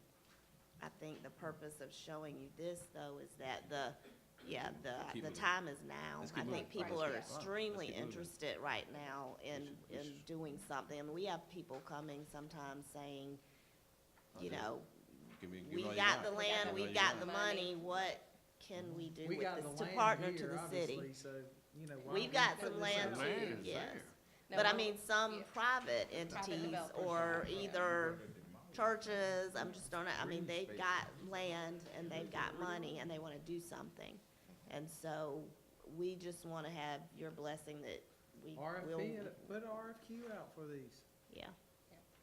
No, so to make sure I'm clear on, my comment was just kind of in response to Right. Mr. Rickman and Mr. Davis. No, I think at the retreat, I was the one who said aggressive, and really what I was really thinking of is what Charlotte has done. Yeah. Charlotte. $50 million bond. Yeah, they made their council pass a resolution and said over the next 5 years, 10 years, I don't remember exactly what it was, we want this number of units added to the affordable housing stock in our community, and then they put their money behind it. Now their laws are different. They went to the community and got a bond referendum passed to fund their housing trust fund. But that's another thing. Midland's Housing Trust Fund was established, and But I think there's so much private dollars that we've never leveraged, and it's time for us to leverage those private dollars, and this gives us leverage with them. I mean, if we got $1 for every piece of property here, but we got houses on it and we got people in it, we've achieved something. So that's part of what I'm saying, I guess I'm wanting to clarify for Ms. Wilson, when I said aggressive, I meant aggressive and say, if we say, we want to add, 200 affordable housing units this year, then we say that and then we partner with people, we put that out there. If we put the will out there, we've got developers, as Ms. Wilson is saying, who are coming, saying, I want to do something, but they want to know, even if I had a community, I had a meeting with a developer last week, and, really, all he wanted to know, he's got the money, he's got land identified. What he wants to know is when he comes and says, I want to do this, that council's not going to back down because the community gets upset because he wants to do a development. And so those are the type of things that we have to. I think that's been an issue in the past, is when the community show up, we It's been a huge issue. Yeah, I mean, Microphone, we Bo. witnessed that a couple of Microphone. times. Yeah. We witnessed that a couple of times, so when the community show up and reject the project, you're right, we need to stick with the plan and go for it and see what happens. One of the reasons we passed the mixed use thing is to. Same thing. To get away from that community argument. You would have nice units, you wouldn't be able to tell the affordable from market rate, because they would all be the same. It would be built the same, but the developer, in order to get the tax break, would have to agree 25% of it. And that's the number we used, 25% had to be. That's in a big unit. What we haven't encouraged is smaller developments, I mean, I drove by the polka dotted house today, and I thought, golly, just think that could be 2 units that 2 families could move in there, and we're sitting there just stalemated on it because of, I mean, it's just there's so many lots like that. I think. And I think we're gonna have to look at working with the development community on if we gotta amend zoning or whatever to give them flexibility to be creative. And some of these projects take forever to get done. I mean, what's the percentage completed on Gonzalez Garden? I mean, all I saw is like a couple of buildings. And that's been going on for a while. I mean, some of it takes What was that? forever. I think Gonzalez Garden. I think Daniel is right. Maybe we should concentrate on smaller complexes rather than big buildings. I mean, smaller units, we gotta with have fewer both. apartments, You have to have- be you have faster it to all. get done. You have to be open to it all, but we also have to, I think either the mayor or Mr. Rickham made the point, but we also have to recognize we're not doing everything. And when you say Gonzalez, we've not been in charge of Gonzalez. Right. And it's not taking that, I mean, it took a long time to get to the point where it finally got demolished, but But we don't it was control just demolished last year, so it's actually not taking that long to But, get the but development. all that is correct, and the mayor is right. We have to be engaged with everybody else. It's not all about, we can't do everything. We have to get everybody involved. So, yes, that's your answer. Okay, thank you. And now, of course, you mentioned, as Missy and Jeff and you to get me lunch with the CDCs, obviously recognizing they're independent agencies, Right. but we help staff them. But we need to make clear what we want from those boards and that we want to move forward aggressively. We do not want to bank any more land. We gotta, and there's a lot of good things that are already gone on. But let's take a comprehensive approach at moving things and moving them at a light speed. Yes, sir. We need that. Absolutely. Continuing with the priorities in enhancing Columbia's neighborhoods, develop and approve a residential housing strategy that will reduce the number of substandard structures annually. This also complements what we were just discussing. This is more in David Hatcher's wheelhouse, and he looked over this priority and helped word it. He's really done a good job of moving CDBG dollars along that Gloria and her team have appropriated for demolitions. And just honestly, with the load of inspections that they have been doing here lately, in this upcoming budget, we are including some additional staff for them. I know Reverend McDowell, you had inquired about that in particular, and the urgency of now is requiring that we do that. And so I work with Chief Holbrook and David and their team to move that along. develop plans and recruit partners for commercial corridor development adjacent to the neighborhoods. Mr. Davis, I think this is something that you had mentioned earlier, and encourage the development of a neighborhood leadership strategy consistent with Neighborhoods USA's guidelines. I think that Gloria and her team work with a lot of our neighborhood leaders a lot of times on developing their leadership skills and what they're doing with their neighborhoods. So we just formalized that with this language. It was pretty consistent with what you all had said during the retreat, and enhancing funding for code enforcement efforts.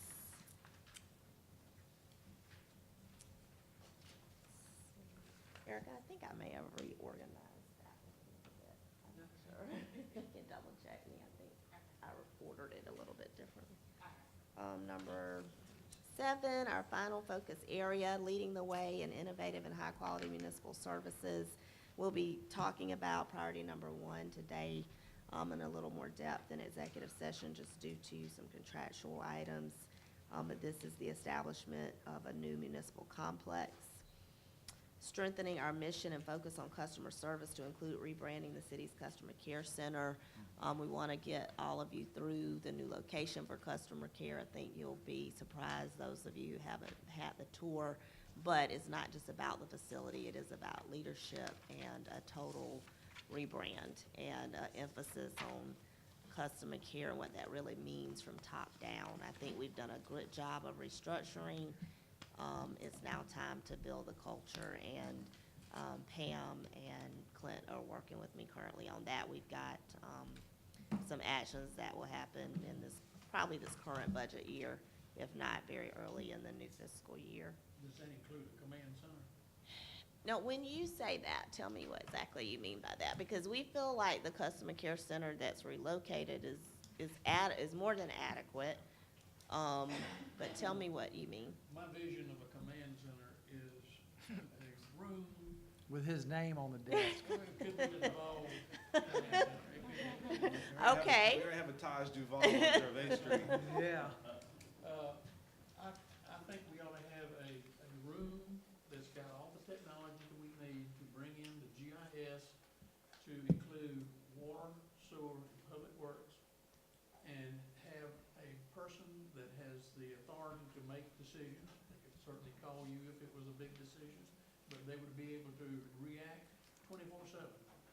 They wouldn't have to be in that room 24/7, but they would be able to coordinate the work orders for the water system, the sewer system, and the public work systems right there in that room. And all that should be shown on a water system, a sewer system, and a public works GIS display on a big TV screen, using the capability we have to show exactly what the projects are. The commander can click on the number on that particular project, and it'll bring up all the particulars of it. It would automate all the work orders that are coming in. It's like the sewer system is now. The sewer system has most of that. I think the water system is beginning to implement that. Right, that does. But I think all 3 of those units need to be coordinated so that when the water system finishes with a plate on a major highway, that whoever goes out and picks up that plate can get out there and get it off the road. There ought to be a way that we could prioritize our work orders. So if it is a major water break on Gervais Street, it has a high priority versus if there is a water break on McGregor Drive, it's got very little traffic on it. So it ought to be all coordinated, and you ought to have somebody with authority in that room to make the call on who gets first service. I shouldn't have to worry about finding Clint or Joey on the weekend when Forest Acres has a fire. And I totally agree with you on that. I say that to Clint all the time, that I call him way too much on certain things. The physical or physicality of what you're describing, Mr. Duval, is we probably have that capability right now. And like I said, I want y'all to tour where we've relocated customer care. I think that's getting to the leadership aspect of what we're trying to address as far as how those things are functioning together. But all of those departments you just described report to Clint. So I'm gonna say Clint's the person that's not gonna be in that room every minute of the day, obviously, but he does have a great grasp on how all of the public works functions, utilities functions should integrate together.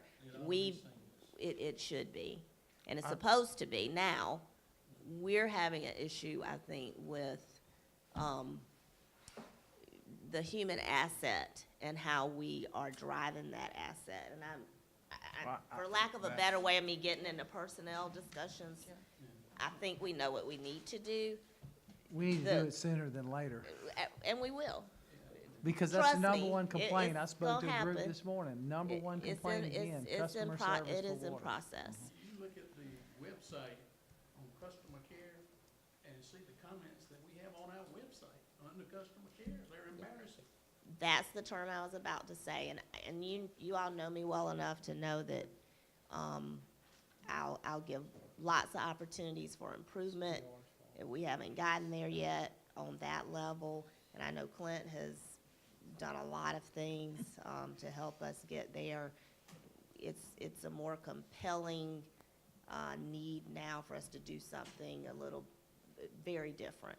And so we're going to do that. I don't know, I don't want you to think, though, we're gonna unveil this new big center with a new name, and that's gonna do it. I understand, I get it. I hear what you're saying. The bottom line may not be, it's not so much physical structure. Yes, It's is what we're the doing. bottom line is customer service and how we are perceived as being responsive.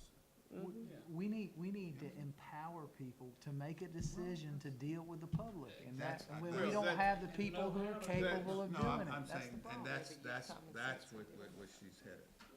It- I'll just put it like that, because I don't know, Clint, are you in the I don't room? think anybody. Well, Well, you know, one of the things, one Yes. of the things I want to say. Howard, you're not getting the job, all In right? a second, Glenn. We don't need the job nor the console. Anyway, one of the things to, I've had an opportunity to visit the new center, and of course, had an opportunity to talk in depth with both the manager and the employees in the call center.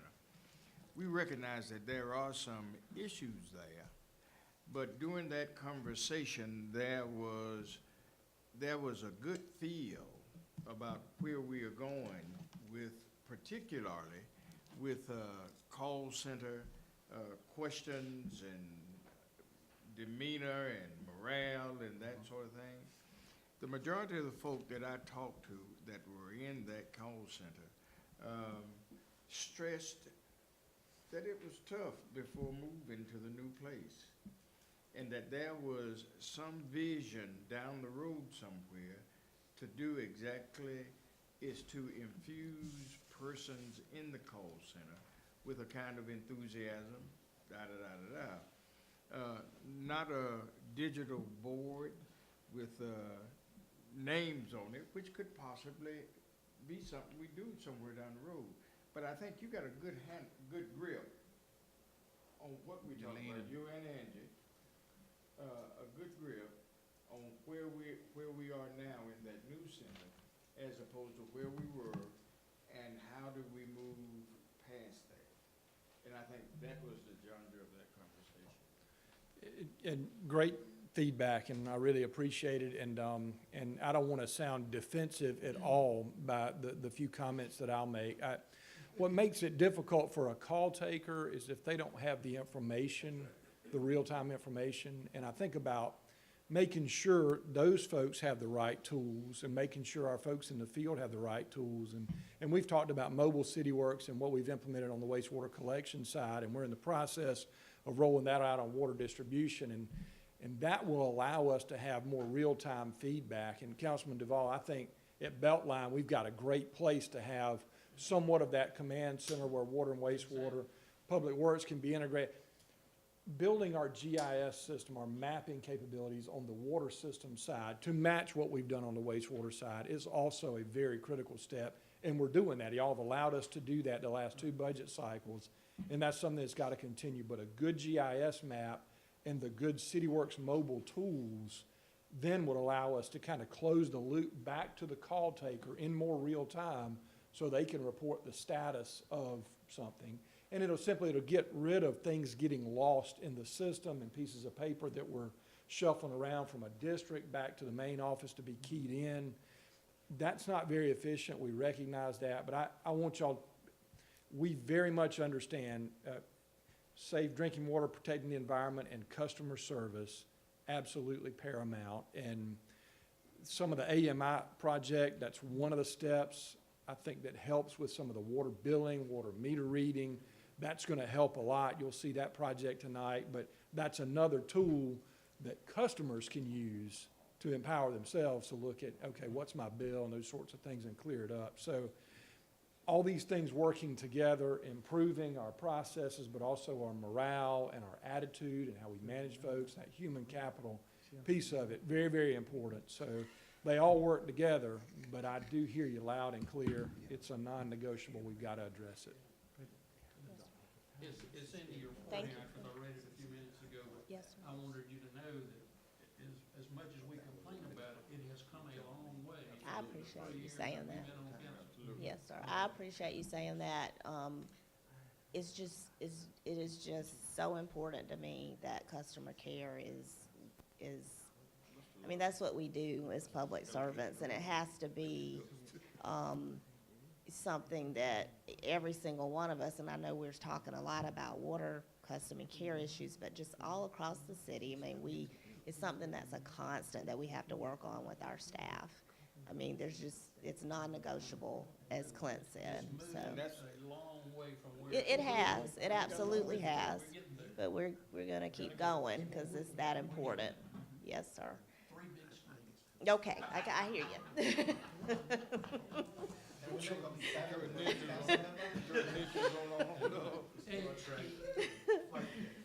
Okay, You know, floor model TV. yes. Console. We've talked already about our smart city concepts. Of course, we included that here and with a little more specificity under the high-quality municipal services priorities. And Clint really just touched upon this use of technology to increase productivity and decrease response times. And then finally, developing a process to bring forth council-specific ideas, concepts, and projects to determine if there's council consensus prior to staff involvement and commitment of resources. And that's something I know Ms. Devine and Mr. Rickman have talked a lot about. Missy Kaufman has put together a draft of a document that hopefully we can, after this budget gets approved, begin to utilize with you all. So those are your focus areas and the priorities as you work through them during your retreat. I hope that we've captured them in a way that is satisfactory to you. The final page is just, Tyler had captured some of those specific initiatives that we talked about at the end of the retreat, the Finley Park Municipal Complex, which we'll talk more about today shortly, Bull Street, the Convention Center, other financial options, and again, the next step would be for us to take any feedback from you on these priorities. If we're gonna work through any in work sessions, we'll talk about that in a few minutes, and then we'll be developing the city manager's 2-year work plan for the next 2 fiscal years that incorporates the actual steps that we take to get these priorities done. Any feedback, any changes other than the ones you've noted? Rock and roll, awesome, awesome, awesome. Okay, yeah, it is, but you all have really, over the last few years, got a good process, I think, here going for every 2 years. I'll ask Jeff and Missy to come now and go through our general fund revenue projections, which will take you into your community promotions funding that you can allocate tonight, the $150,000 for community promotions. Hopefully you all saw that in your packets. It's really a reasonable list of applicants, for, I think, a reasonable pot of funding. And Dee Dee will pass out your spreadsheets if you didn't print yours. Missy, Jeff?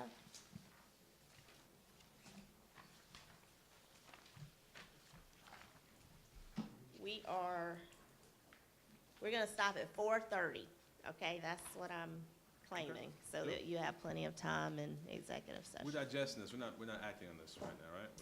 Not right now. The Yeah. community promotions? Yeah. No, sir. It's on your agenda to act upon tonight if you so choose. Okay.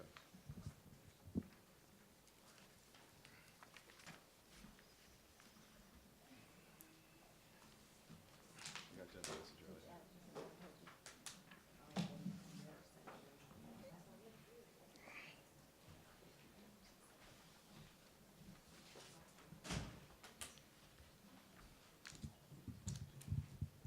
Walk away too far. Good afternoon, everybody. As Ms. Wilson indicated, we will keep this short, but glad to answer any questions that you have. As part of our budget process, we always start one of our sessions with looking at general fund revenues and where we are, starting out with the budget process. And it jumped all the way to the back. Oh, I was wondering, wow. I know we want to be fast, Erica, but, so, yeah.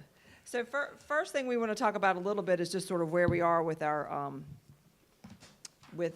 general fund revenue projections. I've given you a hard copy because we'll flip back and forth a little bit as we sort of go through the commentary on our revenues that we are projecting at this point. And again, as we always state, this is early. We're early in the process. We're just beginning to look at, take a look at where we think we are going with revenue. So these numbers will continue to change. But it gives a good insight as to where we're starting from. So general fund revenues at this point, we are projecting to be at about $148 million. It's an increase of approximately $764,000, which is less than 1% over the current year. Two things most specifically to note, as we talk about specifically that's general fund revenues and transfers in. General fund revenues alone, without the transfers, is projected at $130 million, which of course is where you can see where the increase is coming in. And that is really a net increase because we have some growth that we're glad to see, but then also too with the franchise fee reductions where it will net out, it will take away some of that increase that we have. Where we're seeing the growth is a 2.8% increase over current year budget, or 5.7% over actual year for property tax growth. You'll see on the charts coming forward, we'll talk about what those dollar amounts are. And that's a good sign. That's something we haven't seen in the past couple years, but we have seen, of course, the trends with our assessed values is a lot of fluctuation throughout the years, but at least at this point, we are seeing a good sign. So growth is being attributed to some of the property assessed values. Well, again, we'll talk about those on some of the next slides. Licenses and permits is a net reduction of 1.2, almost 1.3 million. And again, that is a net reduction that's being offset as a result of the reduction projected from the franchise fee that will come in as a result of the electricity rates with the sale of SE&G to Dominion Energy. Are you taking it down 15%? What is that percentage? We're not gonna lose the whole 15%. No, we're reducing by, I think, 1.3 in hospitality and franchise fees. No, I'm talking about franchise fee. Is that in license and permits? Is in licenses and permits. Franchise fees is in licenses and permits. So you're taking it down $1 million or so, $1.3 million. Is that just for the franchise fee reduction? No, there's some increase, there's some growths in the categories under licenses and permits. But overall, the net reduction from franchises is resulting in a net reduction. The question I have is, are you reducing it 15% on the franchise fee? No, Or no, is it, yes, it's You are? 15% on, yes. Mhm. He thinks that's high. Thinks it's I high? think that's high. Well, we know what we're collecting so far, so. So these aren't final numbers either. So when we had our meeting with Dominion staff 2 months ago, it was a little over 15% is the reduction in what the agreement is in the purchase. So if something changes between now and then, between now and when we take final vote, we can obviously adjust revenues. but that works out to about $1.6 to $1.8 million as a decrease to our budget. So that net decrease is less than that because there's certain other areas within our revenues that are growing.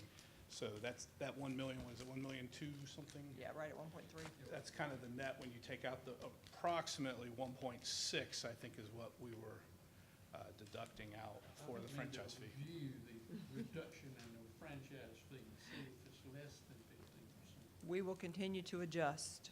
We're early in our process. Just wanted to bring that to your attention. Thank you. We will take your insight into consideration for certain. The other areas to talk about are transfers in and other financing sources and uses. At this point, we're projecting those flat. We did, in the current fiscal year, as you all recall, we were able to utilize less fund balance in the budget, so we're keeping that at the same levels this year. Of course, we will adjust that. And as in the past, there's been a desire to reduce our reliance on the use of fund balance. So we would like to continue on that path. But again, as we go through the process and as we continue to adjust revenues, that number will fluctuate as well. So just looking at the chart again, revenues are 130 million, which is not even 1% over current year. And then transfers in are, and other financing sources and uses are flat.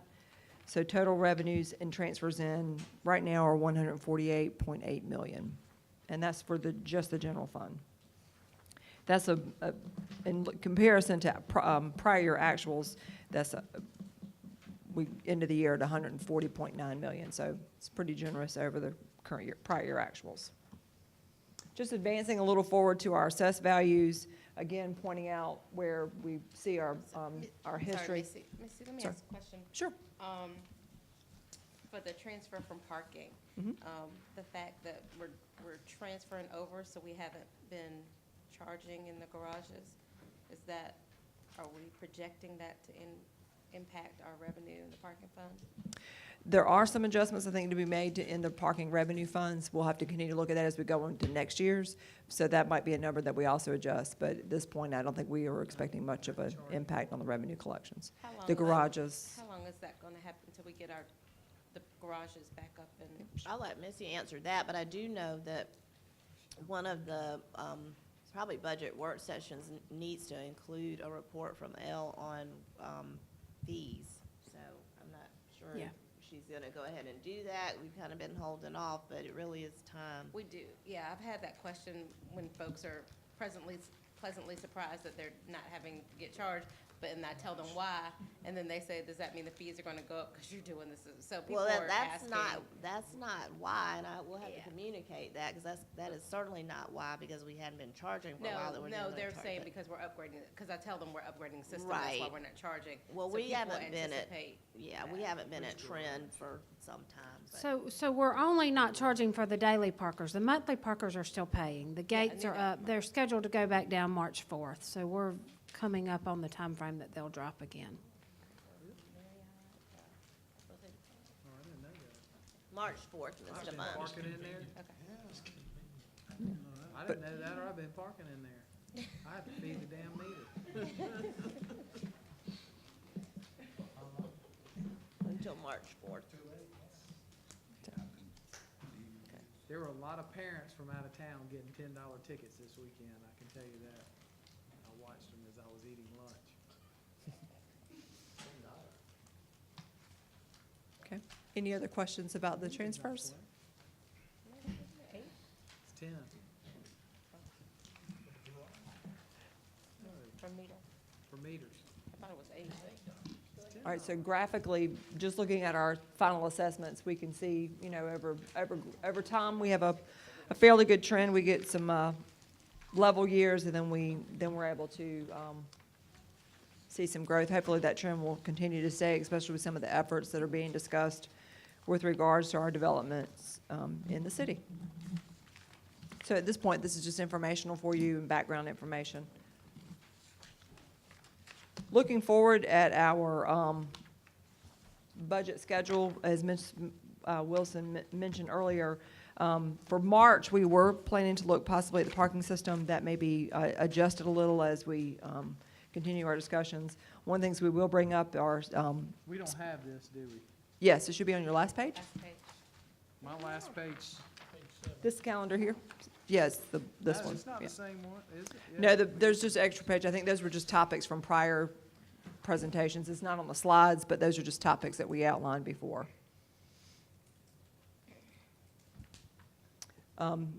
The schedule is what we're talking about now. Special revenues will be our projections for our hospitality, accommodations tax, other special revenue streams. And then nonprofit fee, as mentioned, we'll be bringing to you all a draft for discussion regarding the nonprofit fee that has been discussed previously with City Council. And then March 19th, just to point out, in the January City Council meeting, the mayor referred I know the. we're running a tight budget, do you think we could turn on the heat? Well, every time, I'm I sorry. think we're going up and down. We are, we Look, I are. am not going through menopause. I don't need to be cooled one minute and heated the other. I would be closer to going through that than you, and I've been telling Randy to adjust, I don't have a so. gavel. We're gonna If you we're can't going up see and down, him, right? but We're going up Randy and down. Davis is back I'm there not the up only and one. down I'll on the witness that. thermostat. Randy, you can heat it back up again. If y'all haven't seen me, I've been telling him up, it gets hot though, when it, yeah, oh. You feel good, Hey, Caroline? if you get hot and you feel yourself, you can't take it, go outside for a little bit. It is nice and cool out there. Randy, please, warm us up. Thank you. We're talking about budget, so let's make everybody comfortable. Yeah, we don't need any extra stress. No, we do not. We don't need any extra stress on this discussion. So, I don't see any workshops up there. Wherever in February and March, Mr. Rickman, you see the different topics. Well, to me, a And- workshop's when we're getting down and we're talking point by point, line by line, because that's where we need to be. Well, we got blank space we can fill in. So what I hear you suggesting, Mr. Rickman, is that in addition to the council work sessions, that we were going to treat as workshops and be diligent about just keeping those topics. I'm fine with doing it if we come in at 9 o'clock in the morning, we work, but it takes It does time. take time, you're right. We'll make those exclusive issues budget. How many work sessions we have? Well, there's Is two it in gonna be? March, Yeah. 2 in March, and, I mean, we can work in 2 in April this year. Yeah, the May 7th is the last meeting before we advertise. Again, many of the topics don't necessarily require that we be advertised, but there's at least 6 sessions between now and the public hearing. And the Regular ones that we sessions. had programmed were homelessness, which was actually referred to a committee, and then economic development, as you've mentioned, parking, and the nonprofit fee or whatever we decide to do with that Well, I think can be any of the big, incorporated. and I think any of the big ticket items ought to be a separate discussion as well. Okay. So can we, because I heard Mr. Rickman say something about 9, I guess, can we get that set? Because I know, I want to, Yeah. some of us need to plan. I have court at least 2 Tuesdays. My a month. NF planner over there needs to get it down. I have court. Well, we are here to serve, Mental so health whichever court, which is way very you all important. want to do it, we'll make it happen. I'm goal-oriented and a planner, that's what it I am, says. yeah, I know, yeah, I am. So that's why I need to know, so I can. There are only 2 make ends in arrangements. the crowd. So you don't have a new version of the draft at all? I mean, I'm Are we trying to do 9 o'clock in the morning? No, not yet. We're in budget presentations now, in every department. I just think we need We to might make sure we have enough maybe time. be halfway through those. I don't know. Right. My schedule's been a little weird this week because of, gotta go to court for So for the city. April before you get a proposed budget or a draft? That's about normal when we would present you with a proposed budget. Probably 1st of May, So by, end of April. between now and then, we need to find other ways to generate revenue. I got you. Working on it. We're working on it. Working on something that's not challengeable. challengeable, but that's gonna be hard, legally challengeable. Oh, do you want us to put, Mr. Vine, I think is right, just for us to have a feel for your schedules. Are you looking at doing something longer than starting earlier than 2 o'clock, but stay on your normal I days? really enjoy spending my entire day with y'all. Well, we could do it every other week, and then that way you could spend one day a week, every week with us. And I've got some compression issues on the existing calendar, so I think let's build in, you think, what, 2, 3 workshops? What do you think, 2, 3? At least. Let's just figure it out, we'll talk through it, but let's, I think it's usually the best thing is Yeah. that you and Erica. Right. Erica's suggesting you start at noon. I know April 30th is an issue, Mayor, Yes, that we yeah. need to talk Yeah. about. Yeah, so, I think earlier, I mean, I'm not gonna spend all day. Feed us, please. Is there a time, Mr. Vine, that does not work for you? No, it's just they're doing Your the court next schedule. the next mental health court schedule like now. So Okay. I would need to know this week so I can let them know if there are Tuesdays I'm not available. Yes, ma'am. Are the Tuesdays that we currently have for council okay with you? Or sometimes things like today happen too, I guess? Yeah, and today happened because yesterday was a holiday, so they put them on today. So if we I- stick with our If we current sit with our current days, schedule, we should be fine. you but just need even- to know if it's earlier. You're right. Okay. Is there a consensus from you all to start as early as 10? I'll start whatever's convenient. You just tell me when to be here. But on the same days that you've already Doesn't got matter, calendar? whatever works for everybody's schedule. I'd rather see them on a separate day from the council meeting, because it's a long day when we start at 2 and go to 8:30. And if we start at 9 and go to 8:30, that's. Okay. I think Tuesdays, for the most part, are the best days to do it, so however you want to schedule it. Okay. So if we let you know if it's additional Tuesdays, you can work on it. I mean, we do it like the old work sessions, where we had a work session every week. Well, we're Yeah, all but I think the point oriented is to try not Tuesdays. to do that. I don't Okay. have a problem No, starting early through if we can budget. get a decent break Yes, sir. before the, We'll work on it. We'll work on additional Tuesdays or starting earlier on your Tuesdays. You have to that move you your have. shuffleboard around, so huh? you gotta move your shuffleboard around. Yeah, we wouldn't, yeah, exactly. I don't think Mr. Duval likes that. Starting at 12. I can do that. Cut some of the presentations off the evening session, and it'll save us half an hour. Y'all been doing good in the evenings, though. Let's keep it that way. Mhm. By the way, Okay. it's 4:29. Okay, well, I'm done. we're done. I'm done. So Mr. Mayor, if you all could entertain a motion to go into executive session. Duval? So moved. Let's see. Thank you, Ms. EJ. Oh, yeah. No. Are we supposed to give you feedback on this, or? No. You all will take it up tonight, so you might want to get feedback with each other. May I move to go into executive session for secret life Prepared today. relating to We have to process through the 22nd. claim pursuant We've advertised for the to 22nd. 4-70A, water.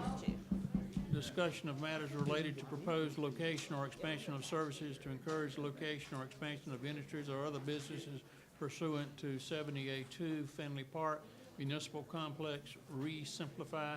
Discussion of negotiations and proposed contractual arrangements pursuant to 70A2 Boys and Girls Club sublease of Norman Arnold Center.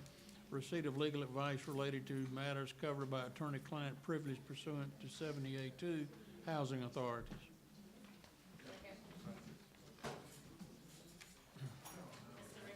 Aye. Yes. Aye. Aye. We will move across the hall, is that correct? Yes, ma'am. Into the conference room, across the hall to your left. Do I need to take all this stuff? Are y'all ready to move? I'm not ready to move on this. Are y'all ready to move on? No. Yeah. We'll whittle this down, yeah. Teresa, I don't see the Woodbury Center on that list. Are we meeting in We here? funded them outside of the process. Huh? Because they were So what you They tell were me now. very for it.